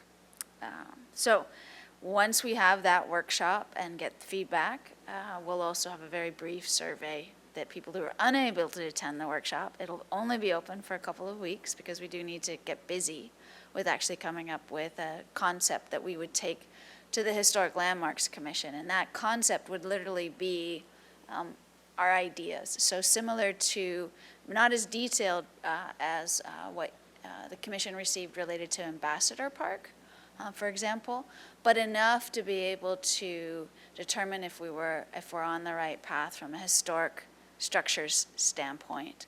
And at that point, we'll also be able to come to the commission with a report and ask for your feedback on where we're going. This is a multi-year process, just like all of our projects. It's not going to get done overnight. We have a lot of steps that we have to take. So, but we're very excited that we've had a lot of community engagement thus far, and that we'll continue to have community engagement moving forward. Chair McGill mentioned the Chef Apprentice graduation and its success and how much she enjoyed it. Thank you very much for attending. We had 23 of the students participating, and as in prior years, a 4-course meal with attendees totaling 73. I won't go through the menu, but you have a general sense that it was diverse enough and interesting and hopefully tasty enough that everyone had a great time. And then we mentioned at a prior commission meeting, the upcoming Youth Speak Out, that was also held on April 13th. And the Youth Council organized and conducted it, funded by the Fund for Santa Barbara. And it was held at the Palm Park Beach House. If you recall, April 13th was a significant weather day for Santa Barbara. So luckily, we could get into the building, the speak out could occur while there was this squall happening outside. And then when it was over, there was this brief opportunity to actually go back to what you were doing for the rest of the day.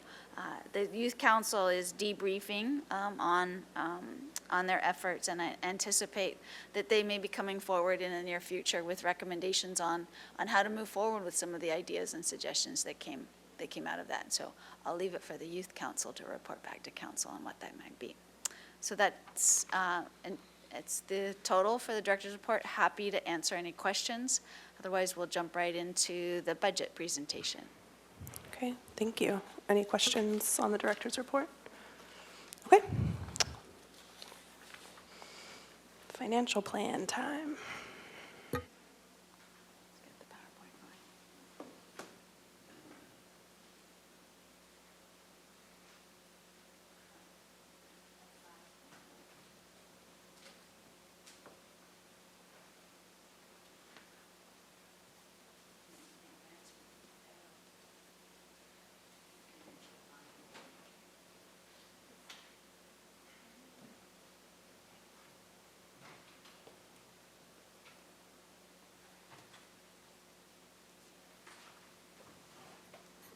All right, we're ready. Chair Feck, Commissioners, happy to present our recommended fiscal year 2025 budget to you this late afternoon, almost early evening.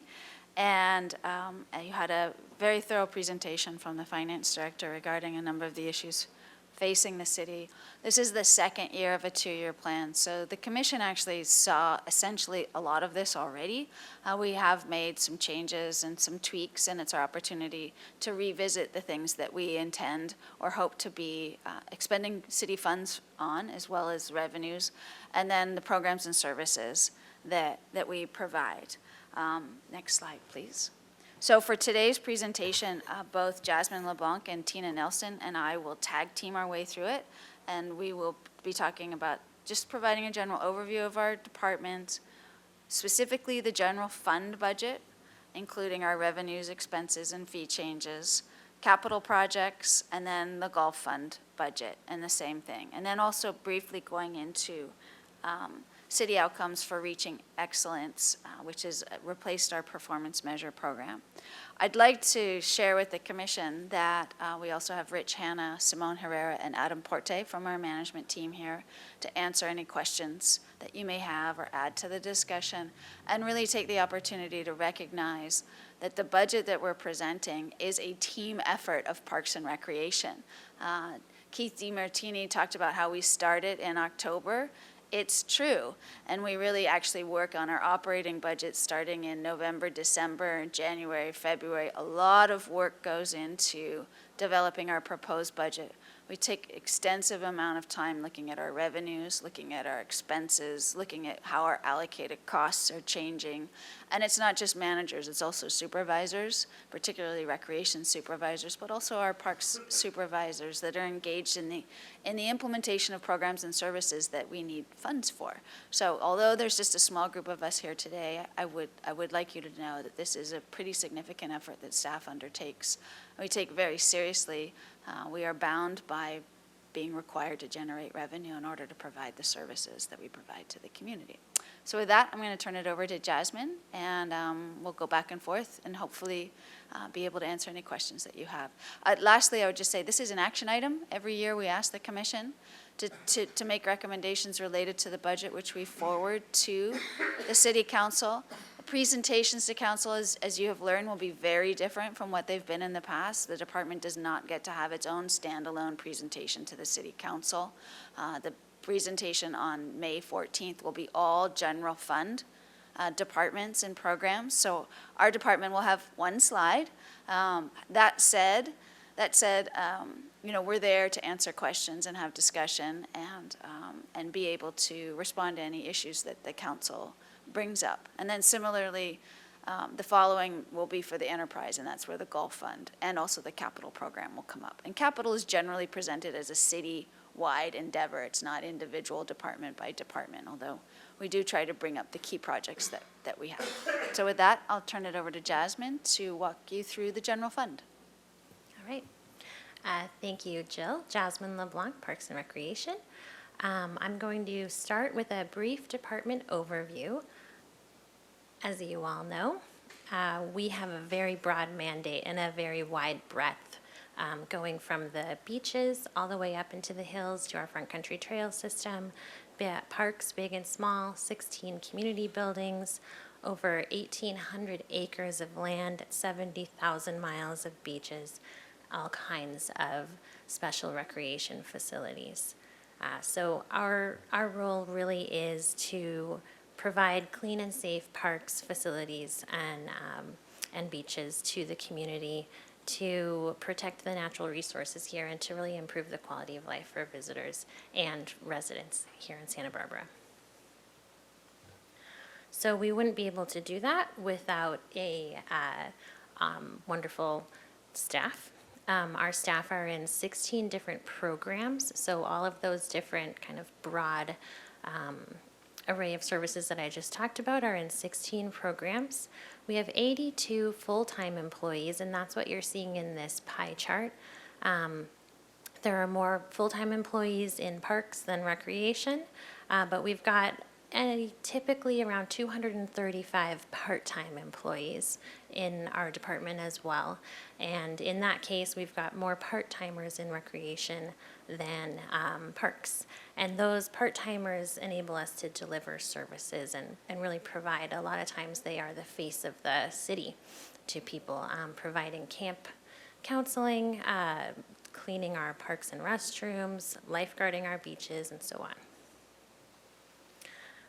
We also are not able to do this without, it's more than just department staff.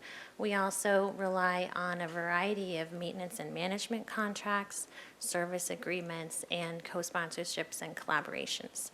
So we have about 65 independent contractors that we work with who provide an array of fitness, dance, recreation programs, and camps.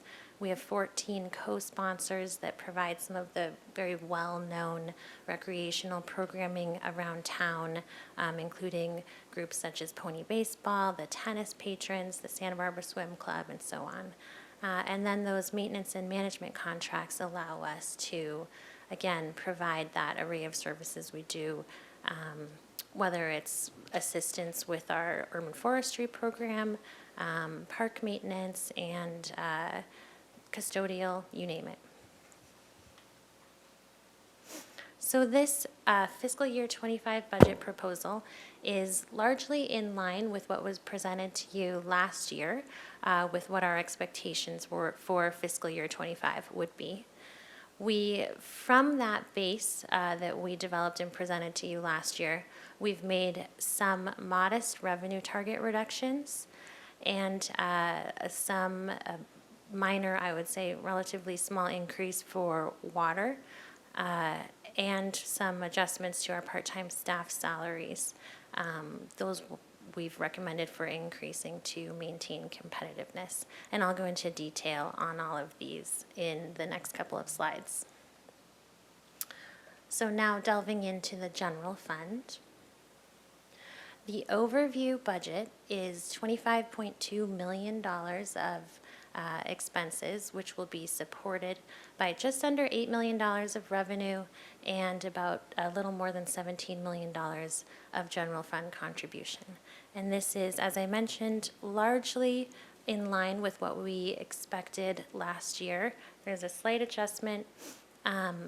Last year we had proposed $8.2 million in revenue, so this is slightly decreased from there, but it is still above where we expect to end this fiscal year. And we expect $25.2 million in total expenses, which is about $100,000 more than we anticipated last year.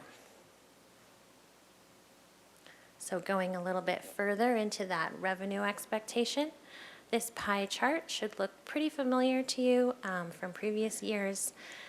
We break down our revenues in the following manners, where fees and service charges are really the bulk of our revenues.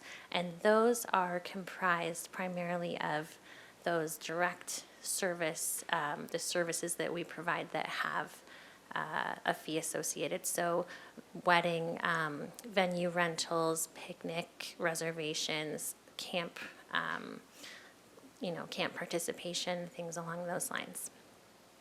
We reduced our revenue target for this coming year largely because of a few things that we are expecting, which I'll talk about right now. So the first is a softening of the facility rental market.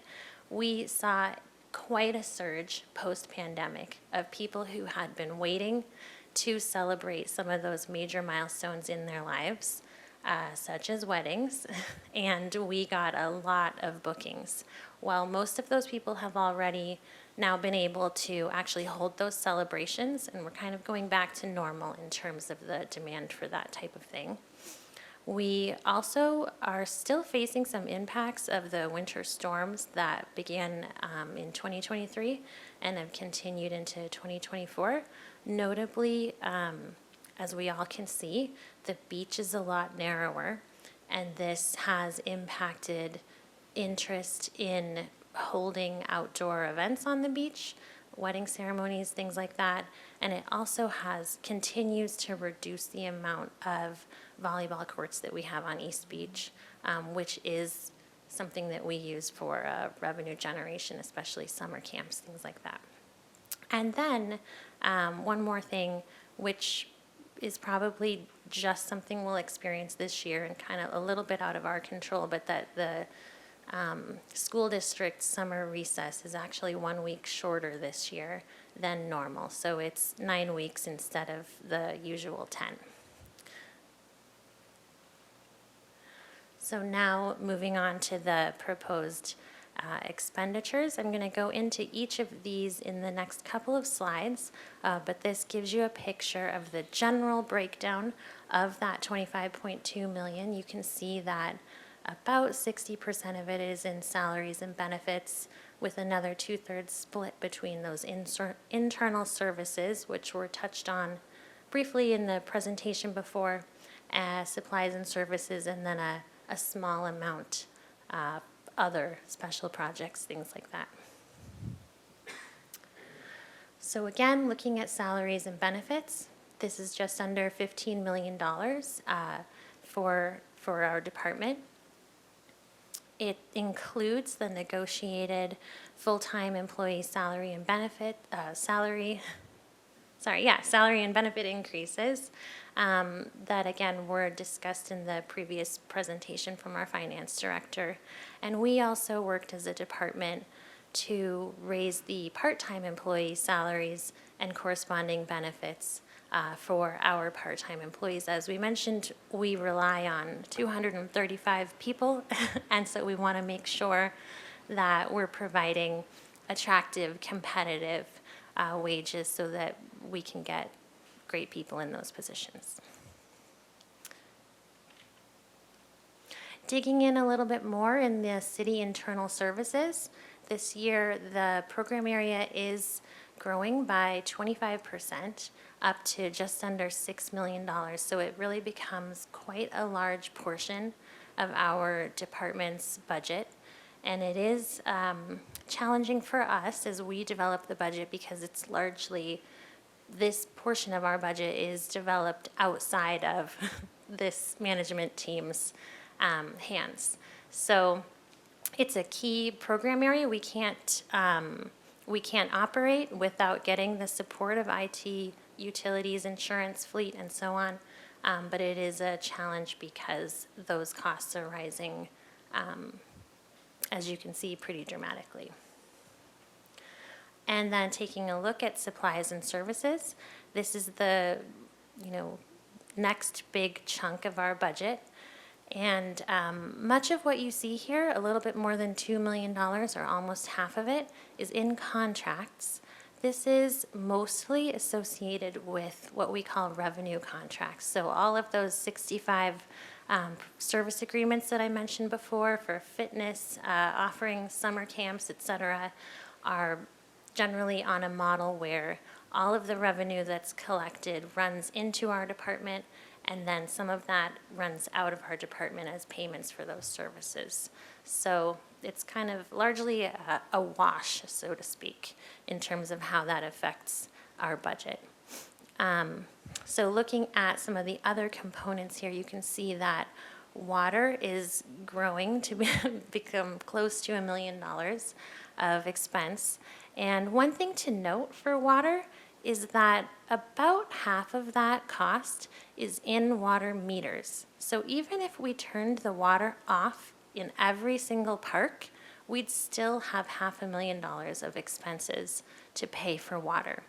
So it's a real challenge for us, because we can do a lot to try to be as efficient as possible, but unless we completely give up an area to irrigation, we have a pretty significant cost associated with water, which will continue.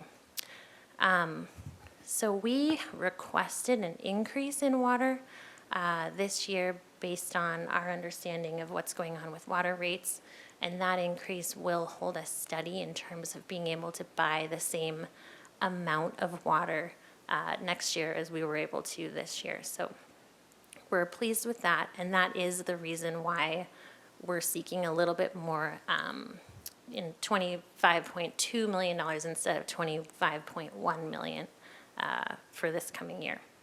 Additional costs that we will probably need to address in this coming year or two are escalating inflation impacts that we're seeing in some of our other supplies and materials. This year, we plan to do what we can to make it work in the budget, but we know that we won't be able to continue to do that for many years in the future. Fuel, the cost of fertilizer, seeds, tools, personal protective equipment and equipment, they're all rising. And we will probably be looking at that in fiscal year 26. So, looking at budget reductions, just as a reminder, we had a 2-year requirement of about $735,000. The first year was just under $300,000, and the second year was $445,000. So as we were trying to determine what the best path forward would be for reductions, we focused on prioritizing safety and cleanliness, evaluating our staff and resource allocations, and then thinking about how we can reduce program delivery in response to changing conditions or staff challenges that we're having in that program, or challenges in terms of meeting cost recovery targets. And then we also look to see where there may be service providers out there who can provide that service should we need to exit or reduce our service level in a given program area. So again, what you're seeing here is actually the same thing that you saw last year, but just as a reminder, we met these targets through a variety of things. I'll go over them pretty briefly. There's 2 slides. The first one was just making adjustments to our the charges that we have for staff oversight of the golf course, so shifting some general fund staff oversight into golf course, the golf fund. The next was really taking a look at our fees and increasing the charges that we have for camps, facility rentals, and other fees across all of our programs. And then discontinuing selected recreation programs, which are on this slide. So we talked about all of this last year. Briefly, we recommend discontinuing the summer nights trial program, discontinuing the weekend drop-in skate clinic for kids, discontinuing the free after-school youth sports program. Some of these we actually have not provided for several years due to the pandemic, and we have seen other providers come into this program area. The adult basketball leagues is another one. Discontinue the junior high after-school sports program funding. This is one that we hope we can, we will need to work with the district on in the coming months. Another that was implemented last year was to reduce the summer fund program by 50%. So instead of serving 500 kids, we're serving 250 with that program. And then the last one, we are not actually implementing. This was to reduce the recreation after school program from 4 sites to 3. It would have eliminated the program at Monroe Elementary, but as you may recall, it was something that council requested that we not do. And so we have instead recommended raising the RAP program fees and other recreation fees in order to continue to provide that program. So walking into the fees and charges, I've got a couple of slides here. And before we talk about the specific fees and charges, I wanted to just kind of provide a little bit of rationale about how we set the fees. So last year, the city developed a citywide cost recovery policy, And we developed a procedure for how to implement that policy that is looking at each fee based on a continuum, going from a heavily community benefiting program to one that is mainly benefiting an individual, and then thinking about how we can set a fee such that those that are very much for the community, the community as a whole benefits would have low or no cost. Ones that are individual benefits mainly would have a high cost. So you can imagine police services is one that we would benefits everyone. We wouldn't set a fee for that, where a private tennis lesson is really benefiting one individual, and we'd like to recover the cost for that. In addition to cost recovery, many of our programs are those that people can select into, and so we also need to consider the market rate and make sure that we're setting a fee that is going to maximize participation and not drive people away from it, because more participants will actually help us drive revenue.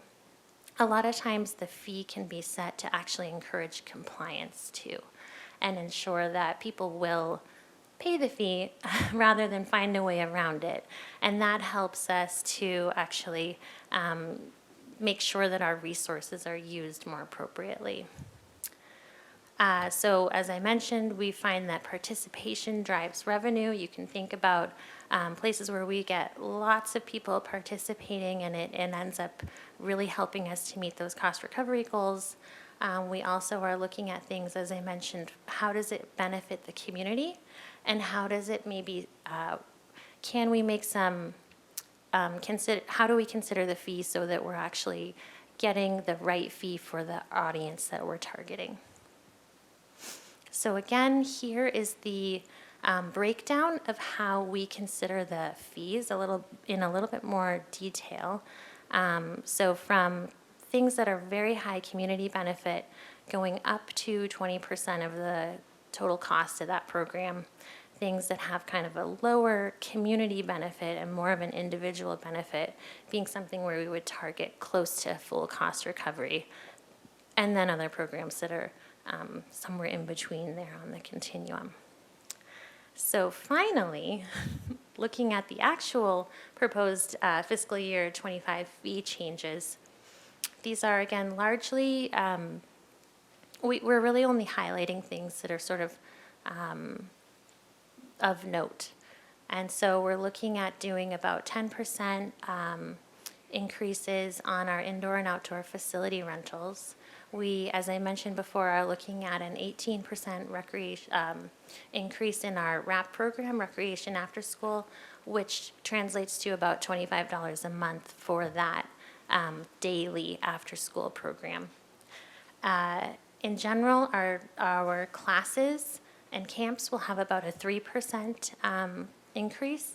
Our neighborhood center leases, so these are at the West Side Center and the Franklin Neighborhood Center. We do have some spaces that are leased to nonprofits, and those will have a 4% increase. And then we're looking at an increase in community garden plot fees to go from $46 to $120 annually, which translates to a $6 a month fee. This is one where when we were looking at that continuum, found that the cost recovery was quite a bit lower than that target range. So that's currently around, it's under 10% right now. And trying to get it into that middle range somewhere is how we made a recommendation to increase this one. And with that, I will pass this presentation on to Jill Zachary. Chair Feck and Commissioners, just before I jump into the capital program, when we look at fees, the cost to provide the service goes up. It's not just that our revenue, as you can see, our proposed total revenue for this next fiscal year, we've revised it downward. But at the same time, our costs have increased. So when you see our operating budget, you see that We have almost 25% of it's for allocated costs. You see all of these things that we need, the cost of water.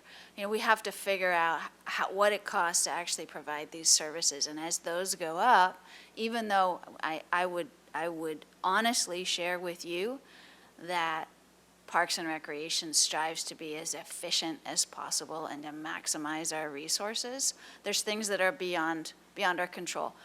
Jasmine also mentioned we raised our hourly salaries.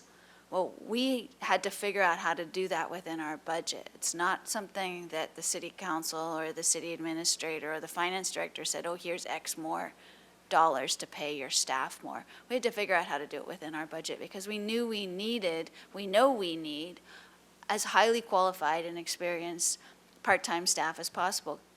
People come back year after year and summer after summer. We need to find a way to make sure we're compensating them. There's a lot of competition out there, as you can imagine. We want to be able to meet that competition where we can and make strategic decisions related to that. I'm going to jump into capital. Might feel a little bit wonky to you, but you've been here before. But one thing I think we always like to share with you, the commission on a regular basis, is the progress in our reinvestment in our parks and recreation resources. We have so many. We have most of the general fund resources. Many of our spaces are old. Most of them have a very high usage. Some of them, when we have safety and accessibility concerns, we want to address them. The community comes forward and tells us what they want as well, so we try to be responsive to that. And then as we're implementing projects, we want to make sure that what we're doing has a long-term benefit for the community. Eastside Neighborhood Park, as an example, the reinvestment in that park is really going to have a long-term benefit for the community. I'd also add, it has to do with eligibility for grant funding, and Eastside Neighborhood Park is another example of that, where we could leverage community development block grants, which paid for the small children's playground, the restroom remodel, with general fund dollars, which covered the rest of those costs. So when we're looking at each project, seeing what the need is, it's both seeing, are there city dollars we can ask for? Because that's what we have to do. We have to ask for those funds. And are there other dollars that can help us leverage where we're going? Next slide, please. So for this next year, we have proposed an additional $500,000 for Alameda Plaza. We just finished the bandstand renovation, which was largely funded with this community development block grant. These funds are to continue to enhance all of the pathways and increase accessibility in the park. It's been delayed for so long. We're going to need this amount of funding plus the funding that we have this year. Alice Keck Park Memorial Garden, this funding will help leverage the community development block grant we recently were awarded, which will also address accessibility issues. It'll address safety issues, and it'll enable us to create a long-term plan. We need to hire an engineer, for example, for the more difficult accessibility issues. If you've been to Alice and you've tried to walk across some of those bridges, it's time that they be replaced, but that's not something we just go do. We actually have to engineer them. We're very excited that we've proposed funding for a project we call the Central City Master Plan, and this is something we've been trying to fund for a really long time. The idea behind this project is we actually take a very detailed look on a community basis to look at what should we be doing with Spencer Adams Park in the future. So Spencer Adams includes 1235, the Davis Center, the Lawn Bowls facility, and what people call a parking lot, but is actually a park. So we do have opportunities through this master plan initiative to go, what does the downtown, what do residents downtown need today, tomorrow, and in the future? We have not started anything related to that. So just so you know, we're literally at ground zero. Chase Palm Park renovation, this is to support the building of the Arbor project, which the commission saw last year, which is currently underfunded. And believe it or not, we're very excited that we have funding to replace the parking lot at the Franklin Neighborhood Center, which by my estimation dates from 1975, and it really needs an overhaul. We have open space management funding that's proposed, which is really one of the first times. We also have a little bit of funding to support our median and parkway landscape renovations, and then Simone Herrera and his staff have done a tremendous job using ARPA funds to do field renewals and irrigation. This will help keep that process moving forward so we can target other parks. Next slide, please. And then park restrooms, park playgrounds, park infrastructure safety, all of these things are things funding we try to put in place on an annual basis if possible, because we use them to make improvements in a variety of locations. One of the next restrooms we're going to be tackling is the one at La Mesa Park, which is in pretty sad condition. And then also the additional funding we get from Measure C for street tree maintenance, and that's what the urban forest management implementation line item is. Luckily, in recent years, actually yet last year and this year, we've also received some additional funding to support replacing our equipment, because there's no equipment line item really in our budget, operating budget. And so when we try to figure out how to replace equipment, we have to sort of look at what other expenses we're not going to incur if we need a new sweeper, for example, or we need something else. It's not in our motor pool accounts. It's not anywhere else in our budget. We now have a little bit of money to help us get ahead of some of those equipment needs that we've really never had. So the total proposed going into the new fiscal year is just under $4 million, and it will really go a long way to advancing some key projects in our parks and our recreation facilities.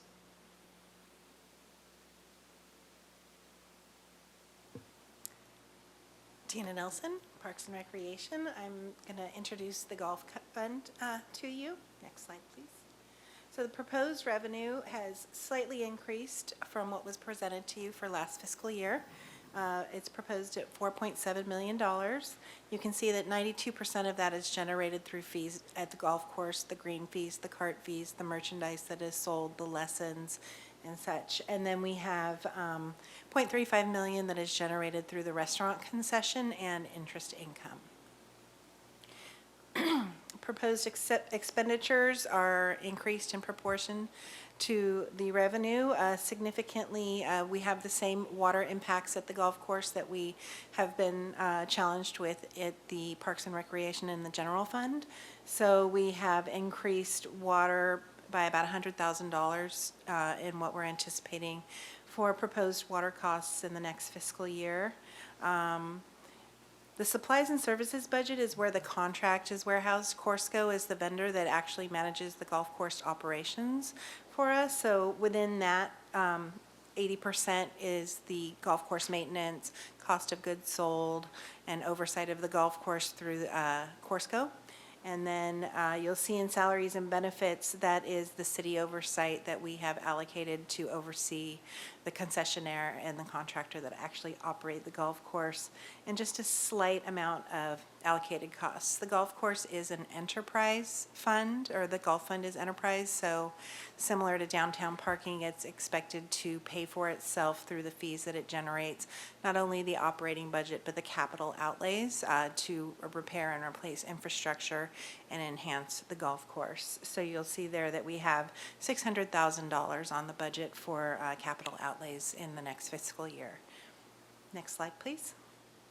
We do have proposed fee changes, green fees and cart fees. Across the board, we're proposing modest increases of $1 to $2 across all categories. The $2 increases are for the non-residents. The dollar increases are applied to the resident rates. And then $1 increase in cart fees. People do have the ability to walk the golf course and avoid those fees if they want to. This is something that we're seeing in some of our neighboring golf courses where they have eliminated that ability and are requiring golf course cart rentals on the weekends in particular when they see the most play. So this is something that we feel very good about, that we still offer great value even though we are proposing these increases. Again, a little bit of increase to our membership card sales and driving range bucket prices. We have a $600,000 budget for capital projects. We are proposing tree planting and tree removal as the trees age out and die. We are replanting, so that's an ongoing project that's always happening at the golf course. Repaving projects, we have significant infrastructure needs at the golf course that we're faced with. Many of these have been deferred for years as the golf course struggled prior to the pandemic, but now that the golf course is rebounding, we are addressing those needs, such as the sewer lateral replacement. We are also replacing, as we can, the power turf equipment. The golf course has quite a bit of aging inventory, and the golf course mowers are used every single day, and there's a need to replace many of them as we speak. So we are actually proposing to increase. We originally had on the books a $75,000 budget for power turf equipment replacement, and we've doubled that in an effort to get newer equipment into place so that the golf course can continue to be maintained at the level that it requires. The Golf Fund is pleased to report, the department is pleased to report that we now have adequate money in the reserve balance. In fact, there's a surplus in the reserve balance of $2.2 million, which feels great, but we have several $1 million of deferred maintenance in the golf course that needs to happen. So as we actually are able to execute some of these infrastructure renewals, we may be going to before council to request to use some of those reserves to make those changes and capital projects come to fruition. That takes us next to our core performance measures. This was introduced at the beginning of at the budget cycle that we reviewed with you. It has replaced what we called the P3 performance measures. These are now core performance measurements that are in alignment with the Vision 2030 outcomes that was reviewed earlier in this meeting by the finance director.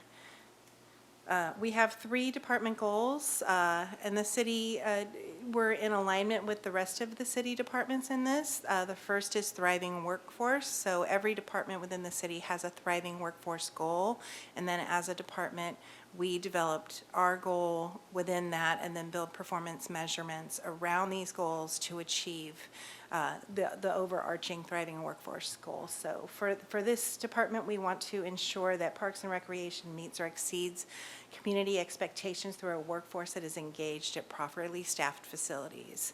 And so one performance measure example of that would be to ensure that we provide regular safety and professional development training to all staff so that they are knowledgeable and competent and are able to deliver excellence throughout any program within the city, so to get to that thriving workforce goal. Organizational optimization is our second goal. Our goal is to provide residents and visitors with high quality, safe, healthy and efficient open space, park, beach, community, forest, all of those areas that we have that Mrs. LeBlanc reviewed with you as the general fund outcome. We have a large scope of work that needs to be done, and so throughout that, everything that we do is with a goal to provide safe and excellent, healthy, efficient spaces for the community to enjoy. One example of how we would measure that would be to complete our monthly facility and space safety inspections. And lastly, innovation. Our innovation goal is to implement innovative and sustainable work methods and new technologies to support organizational efficiencies. And in order to do that, we're really working to really lean into and achieve those goals through a robust marketing segmentation. If you follow us on Instagram or Facebook, we're really doing a lot of media outreach through every channel that we can identify to share information about what the department is doing and different ways that the community can enjoy our spaces and the community spaces. And then also through different marketing outreach tools, implementation of Cartograph, which is a tool that the Parks Division will use in order to really manage inventories and track every asset that is within the Parks and Recreation. So we're really hoping to lean into those technologies to help deliver excellence 365 days a year, really. Next slide, please. The recommendation, the department has a recommendation that the Parks and Recreation Commission recommend approval of the proposed Parks and Recreation Financial Plan for fiscal year 2025, including the general fund, golf fund, capital program, and fees and charges schedule. Next slide, please. So that concludes our presentation. Happy to take any questions, provide additional information that we may not have been able to share with you through the presentation. Okay. Thank you very much. We do have some questions, so Commissioner Aldana. Yes, can you go back to the slide of where it discontinues the summer night trial program, the drop-in skate clinics, and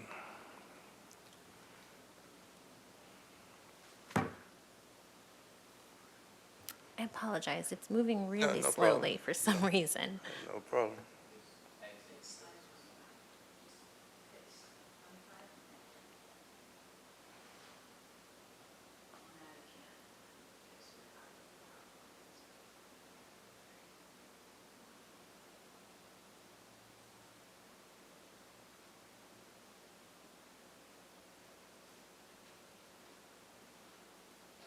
I'm just curious on these programs, how successful were they? Chair Feck and Commissioner O'Donnell, Rich Hanna was really important and key to that program along with Adam Porte, and he can speak to it. It was a pilot program, so when it was funded, it was essentially a one-time funding, and we were allowed to use it to count towards our reductions. So good evening, Rich Hanna, Recreation Manager, Chair Fick and Commissioner Aldana. I could probably speak to most of these, but specifically the Summer Nights Trial Program, we offered that for 2 years. The first year was at Lacumber Junior High. We served about 300 kids 3 nights a week for 6 weeks. That model did not really engage the community in terms of coming to that location. So last year we partnered with the Boys and Girls Club on the west side at Bonnet Park and then at the downtown Boys and Girls Club. We shortened it to just Friday nights. We served the same number of people, 300, over the course of 6 Friday evenings. I think the biggest takeaway from this program is what we were ultimately doing was having youth show up at the site, participate in some games and activities, and we were spending most of our money on bringing in food vendors and things to feed them. So there, when we're in Parks and Recreation, we're really looking for what's the outcome from delivering these programs, something like our Job Apprentice program where you have metrics and you can say, these kids are being served, they move on to jobs and careers. So the Summer Nights Trial Program just really was not a good use of staff time and, to be fair, fiscal resources. And the other ones? Sure. The discontinue the weekend drop-in skate clinic. So that kind of ended. Well, it started when there was issues at the skate park in terms of youth wanting to have opportunities to skate when it was not being used by the rest of the community. That issue has somewhat kind of tapered off. The program was suspended during the pandemic, and we have not seen the need to actually bring it back at this time. We have open skate hours there at any time we're not hosting city-run programs. So there's really been no drop-off in terms of access to the skate parks or for families to bring their kids down. The after-school youth sports program, similarly, was suspended during the pandemic. One of the key contributors to this program was that we were actually transporting the youth from school site to school site. We were unable to and continue to be unable to hire certified drivers that can enter a school campus and move the youth from campus to participate. We were also in a position where we couldn't hire enough coaching staff. They would basically get 8 to 10 hours a week for a season, and it just was not a sustainable model. I would be happy to share that it looks like the school district has at least picked up that program through their AOK program and are delivering a similar model to what the city was doing. And so we're happy to see that. The adult basketball leagues are completely competitive in this area. Page Youth Center, the Girls Inc. Club out in Goleta, and even the center out in Goleta as well. I can't remember it. As part of the city of Goleta, offer basketball leagues, and so we were kind of competing with programs that were already out there. We only have our Creo Street gym. It's not, it barely meets regulation. Like if you stand on the sidelines, you're pretty much touching the wall of the gym. So we relied on City College to provide those programs at that location. City College's programming has increased, so we were always second up to whether it was their athletic schedule or their PE schedules. So we've pivoted and allowed those programs to be offered by other community partners. I think as Ms. LeBlanc explained, we're looking at the junior high after-school sports program funding. It's something that gives us heartburn. The department offered that program for many years. Then we were unable to provide it successfully due to, we used to hire teachers on a contract to deliver the after-school programs at the junior high sites. The school district changed the way in which we could engage with those staff. The program went to the Police Activities League for about 5 to 6 years. When it came back to the department, we thought it was most effective to be operated by the school district, so we provide $32,000 in funding. I believe the city of Goleta provides $20,000 in funding, and the rest is made up by the school district. This is one of those areas where we're going to strategically look at, can we offset this for one more year while we continue to work with the school district on a successful transition and what that may look like, similarly to the AOK program. The reducing of the summer fun program, I think this probably gives the department the most pain. Part of it is we have to use school district campuses to offer those programs in the summertime. We have been unable to recruit staff. Just hosting one staff or one location requires anywhere from 12 to 16 staff for 8 weeks of the summer. Hosting 2 sites, you have to double that amount of staff, and we just have not been able to recruit staff to deliver that program safely. I will say that the one site that we do offer at Franklin Neighborhood School is extremely popular, and we plan to continue to do that. And then as Ms. LeBlanc explained, the RAP reduction from 4 to 3 sites will not be happening. We've found a way to fund that separately. So I hope that answers your questions. Yes, it does. Thank you. So Chair Feck and Commissioners, if I could just jump in a little bit. When we had to come up with these reductions, if you recall what the finance director presented, our reductions represented 10%, more than 10% in each year of the reductions that were required of the entire city. So we did this, and we tried to be extremely strategic in terms of looking for programs that were difficult for us to implement as it was, so that we weren't taking away from the ones that we knew we could still do. And we were left really with the summer fun being the one that gives us the greatest heartburn, because it's essentially a free program and targeted for families that are least likely to have somewhere for their children to go during the summertime. As well as, the junior high after-school sports, we know how important that is, engaging youth in junior high. So I would also add is, yes, these reductions were made, but it also made less funding available for the department to pivot and do something different, right? So we chose things that we were, in some cases, struggling to provide, but it didn't leave the money available for us to do anything else. Reinvest more in our park spaces, take better care of certain things. So the funding is gone regardless.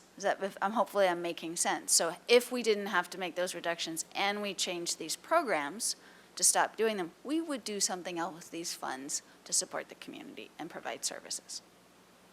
Given where we are as a city financially, we have to make decisions, and so we're trying to be very strategic about the decisions that we're making. Makes sense. Thank you. Commissioner Clark. I was just, earlier you had said that you're going to be presenting just one slide during the city's budget hearing, and I was wondering, what's the takeaway from this? What is your one slide going to say? Chair Feck and Commissioner Clark, I don't know yet, because the finance department is going to establish the format for that slide.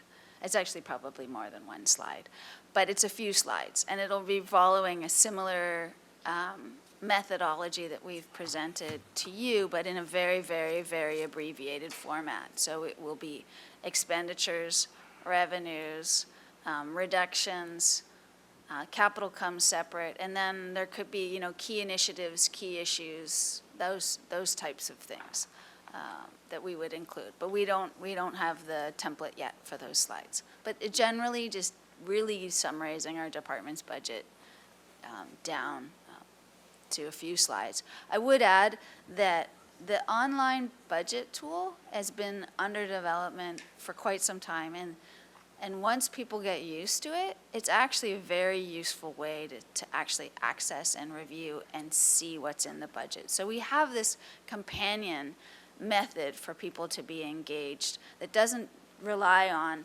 slides, and as you noticed, you got very little paper this year. So there are different ways that the city's trying to ensure that the community knows how general tax revenues are being expended.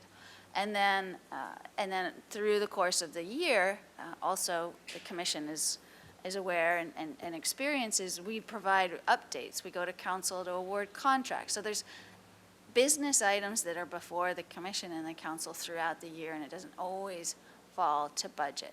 Where budget becomes really important is really making strategic decisions about how to move forward, how to continue to recruit our part-time staff, how to deal with costs that are beyond our control. So our insurance costs for Parks and Recreation, as you can imagine, are a big chunk.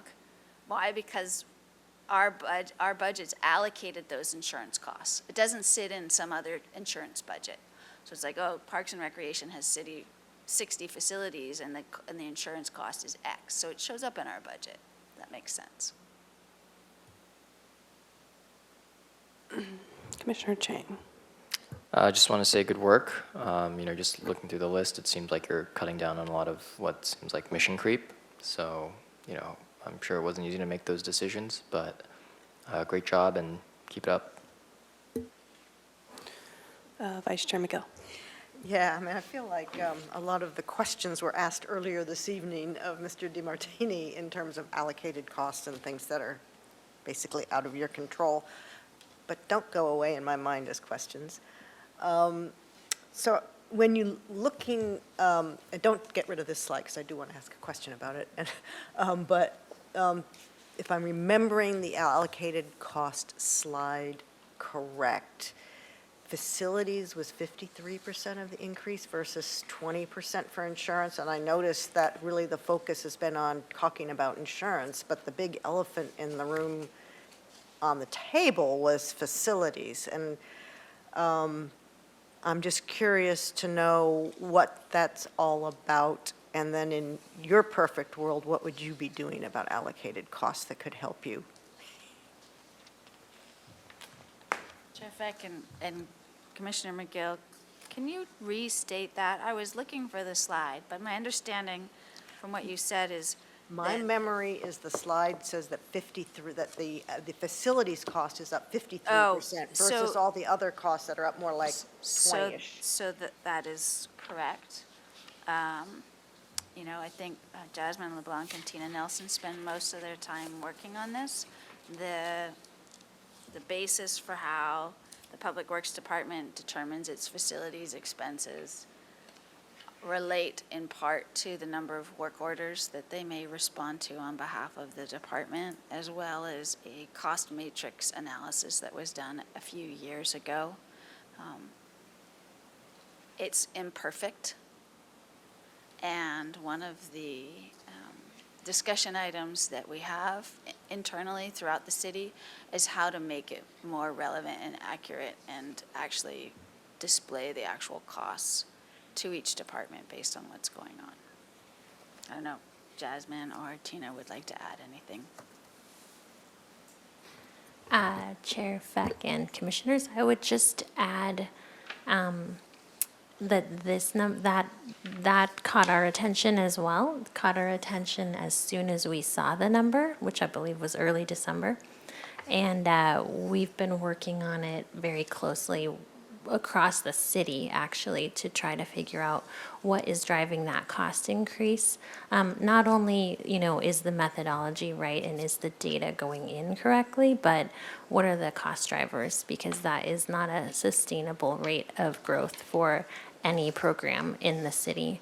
And so when Mr. DiMartini alluded to developing a citywide sort of task force or something, he was actually referring to that was driven out of these conversations. So we hope to get that program area kind of better understood and on a path so that it is actually sustainable in the coming, but it'll take some time. Yeah. Okay. Yeah, it definitely jumped out. And we've had the conversation a million times about the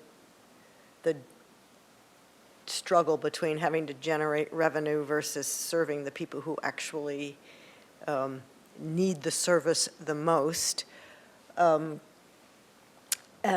summer fun is a hard one. If you were to bring back the programs that honestly serve the most people, and I'm asking that quite specifically because it was an interesting conversation that I was in the audience for when the RAP program was brought back. And it didn't strike me necessarily that that's the one that serves the most people, but yet you've got it back. Where would you be focusing your attention on bringing programming back and serving people? Chair Feck and Commissioner McGill, Vice Chair McGill, I think the two programs that resonate the most and having the biggest impact to youth in this community is the Summer Fun program and is the junior high after-school program. Yeah. And even though we don't deliver that program, I believe they're serving at least 700 junior high participants. I would add, and we talk about this every year as part of our end of summer highlights and what we've done over the summer, the department does invest almost up to $70,000 in scholarships for kids to go to camp, and that's our general fund commitment is $10,000, and then our commitment from our partners and our contractors that we discussed earlier makes up that other $60,000. So when we make some of these decisions, it's can we actually deliver the program successfully, which at this point we don't feel we can as it relates to Summer Fun by adding a second site. Yet we are providing free camp scholarships for kids for that same period of time in the summer, but we're relying on other providers to deliver those services, if that helps. Yeah, it does. It's always going to bug me. That's just not going to go away. And just a comment is, this is with a different hat. I mean, the city's struggling with it everywhere, but it's organizations that you don't necessarily want to be impacted and people that you just don't want to be impacted are being. I mean, I represent a nonprofit, and nonprofits everywhere are struggling, and one of the things we're noticing that just simply like facilities rentals are pricing nonprofits out of the market and out of the game. And it's not just the one I represent. That's unfortunate. I'll just say that. That's unfortunate that nonprofits are going to start having to fundamentally change the way they work. I'll just put it that way. And it's something to consider in cost structures, I think. And I guess the other thing is I'm absolutely positive you've been thinking of this, but the golf is a really standout in terms of an enterprise fund, and I hope I'm sure you are fully loading it. Yes. Chair Feck and Vice Chair McGill, yes, we are giving the best value and getting the best prices we can in order to continue to contribute what is required of the reserve fund and improve the golf course so that we continue to attract new golfers, existing golfers, out-of-town golfers.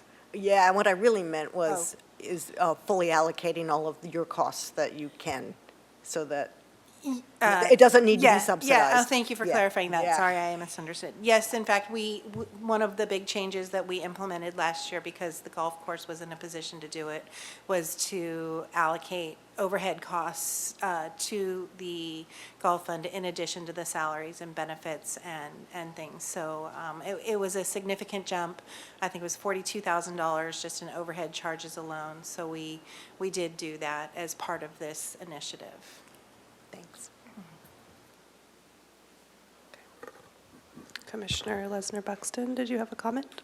Yes, thank you as always. And one of the things I was just remembered of the brought up the non-profit facility rentals is maybe having a deal where if a rental is not resolved for a particular weekend and it's getting close to being up before that weekend, maybe offering some kind of discount just to ensure that rental is for the weekend and you get some revenue, not having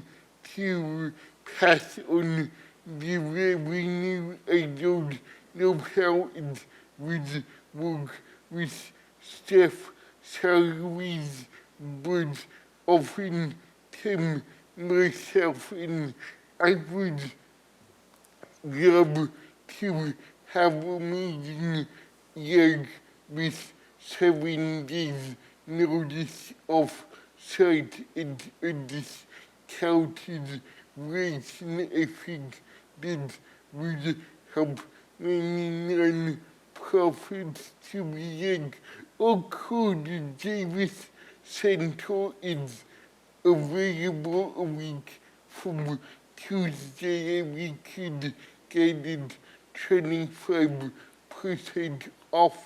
And would we be something to think about? Chair Feck and Commissioner Lesnar Buxton, that's a great idea. I think I would just start with an unrented facility generates zero money.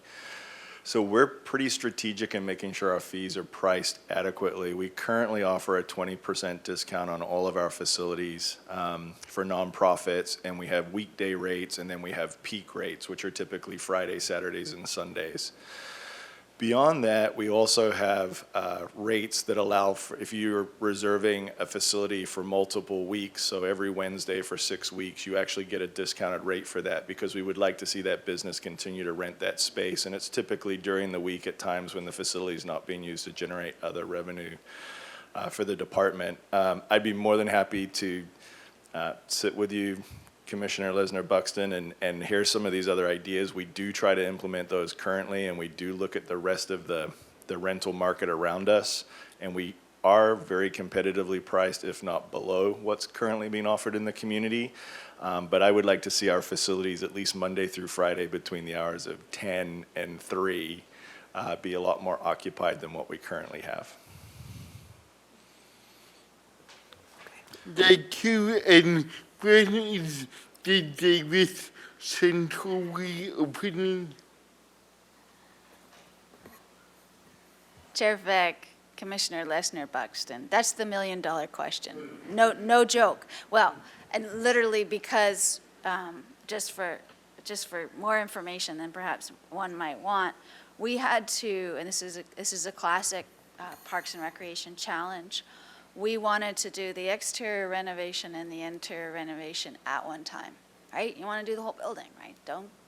We only had enough money to do the exterior. So we did that, and it got done during the pandemic, and it's the pandemic. The interior of the building was in such a state, plus it was the pandemic, that we kept thinking we were going to get to the point where we could go to construction for the interior. We had delays due to funding reasons. And then when we finally were able to go out to bid a year and a half ago, the bids came in twice what we had budget for. So then we went back and we refined the project. We took out some of the things that were most expensive, and then we had to go back through the permitting process. All that being said, it is under construction right now, and I think our goal opening is September or October of this calendar year. So we will finally bring that facility back online for community use. It's been taken far longer than it ever should have taken. We're not getting everything we thought we would be able to do. But ultimately, we will be reopening it, and we're very excited about that. Chair Fick and Commissioners, I'd be remiss if I didn't clarify something for all the people that are watching at home. The community garden plot fee is increasing from $74 to $120, not $46 to $120. So the change is $46. And we arrived at that looking at what the city of Goleta's just introduced in terms of their community garden plots and also what Carpinteria does. And our plots, to be fair, are twice the size of what they have. And we're just trying to bring it up to market value under the fee policy that Ms. LeBlanc referenced. But just in case somebody was following this at home, I didn't want to receive a bunch of emails tomorrow morning from angry gardeners. So, thank you. Okay, thank you for clarifying that. And I just have a curiosity question, kind of going back to the summer fun. You mentioned it was hard to staff. Do you have a sense of why? Like, are people just not interested in those types of roles, or is it like a pay scale thing, or just curious? I'm actually going to let the experts speak to that. Recreation Manager Adam Porte oversaw the program in its height and oversees it. I think he's best equipped to answer that question. Chair Feck and Commissioners, thank you. Adam Porte, Parks and Recreation Manager. So we were having challenges ever since the pandemic with hiring the staff for those programs, and it's not just the summer fun program. It's that recreation after school program and some of our other summer camps that we offer. The challenge kind of lies. It was just we don't exactly know why, but I think a lot of the other providers in this community are experiencing the same things, and then it's been pretty consistent across the country. There's just been less of a workforce. So some of the stuff that they were talking about earlier was, changing some or bringing some of those rates that we're paying some of the hourly employees, the part-timers, bringing it up to market value and being competitive with some of the other people in the community. So those have been some of the tactics that we've been using. We're seeing a little bit of an uptick, but I mean, even this year in regards to the recreation program, the recreation after school program, we were still having some challenges. I don't know if it could be just the age of the people that are applying. They come and they go. Sometimes we have people employed with us for a month and then they leave. So, are there requirements for the employment? Like, is there an age requirement, or they have to have a certain certification, or they have to have like experience with kids, or is there something like that may hinder that? Because I just remember I worked in after school and summer programs like all throughout college, and I loved it. And it was very like they kind of went into the schools and in the colleges and kind of tried to like get people in, and they provided like CPR certification and things like that. I don't know. I'm just like thinking if people are like, if it's not like a pay thing, if it's like, oh, I'm not skilled to like work with kids, or I'm not skilled to do this X, Y, and Z. I don't know. Not necessarily. But there are requirements. Most of them are either state requirements or organizational requirements. Those requirements are, we do require them to be CPR first aid certified, which makes all the parents and makes them feel more comfortable. We also have, we require TB testing, and that's a state mandate. And then also a live scan. And so those are all things that are state mandated. But we do also do some recruitment. We do a lot of actually recruitment stuff with Santa Barbara City College, UCSB, and any of the other schools where we could possibly try and get some of those college age students possibly employed with us. Yeah, that makes sense. I know that's hard, but yeah. If like that stuff's included, or if it's like out of pocket for them to get those trainings and that's stuff. all It's included yeah. in the process. Yeah, it's part of the hiring process. Okay. That the city pays for. Cool. Thanks for explaining that. I have a question. Commissioner Aldana. Mm-hmm. Okay. Question for you. Once again, on the junior high program, how many students, how many kids? Approximately. Chair Feck and Commissioner Aldana, we estimate about 700. And then with the summer fun program? The summer fun program, we serve 250 currently at one site, and when we had 2 sites, we were serving 500. 500, so 250. So, So, so that's about 950 children or yeah, kids. Chair Feck, Commissioner Aldana, the school district does not rely solely on city money to do junior high after-school sports. We are just one contributor to the entire program. So I want to make sure that the commission doesn't think that we're the only ones, that the city's the only funder of this program. The city of Goleta fund the program as well. The school district has funding for the program. It's, I don't even know if we know the total budget necessarily of the junior high after-school sports program because we're not privy to that information. Okay, So we support it. Does that make sense? yes, it does. Yeah. And then all I was going to get to, because on the cutbacks, it's right about 300,000, 300 plus 306,000. And with those 2 programs, the junior high after-school program and the summer fun program is about 100,000. So if we can just find a way to get 100,000, sharpen a pencil in different areas, and maybe we could at least do those 2. That's my suggestion to the commissioners. Chair Feck and Commissioner Aldana, we are striving to fund the junior high after-school program. We just don't know exactly how yet, but we won't be asking for more funding. As for the summer fun, we want to be able to be in a position in the future where we can expand back to 2 sites. Even if we stop doing something now because of certain conditions, it doesn't mean we're not always trying to see what we can bring back and how to do that. We just don't have the ability to make that decision today for a variety of reasons. And once you get to this point in the year, we can actually do a program for that summer because of all the buildup. The recreation staff spend a lot of time developing, hiring, planning for the programs. Plus, we work directly with schools to make sure there's a campus available. So there's a lot of planning and organization. And maybe that this time next year, we have something different to share with you. And that's what we would be looking to try to achieve. Okay, thank you. All right, I'm looking at the clock. We'll do Vice Chair McGill. Yeah, I was just thinking that we're at the point where I think we understand where you are and where you're going and the whys. I mean, I thought the presentation earlier today was actually very helpful. Kind of distressing, but very helpful. I am prepared to make a motion that we accept the recommendation as written on the slide. I'll second. Okay, we've got a motion, a second, any discussion? Okay, we could have a vote, please.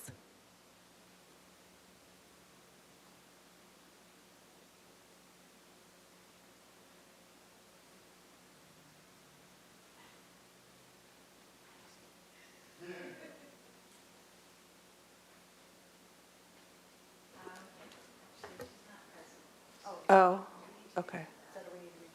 Yeah. Will you still be able to? Okay, Yeah, sorry. I thought yeah. it wouldn't So- click through. So, yeah, Commissioner Ananda-LaBerge is no longer in the meeting, so it would Okay. be, of the 6 remaining commissioners would be voting on this Okay, item. yeah. I think we just take her off, right? Okay, thank you.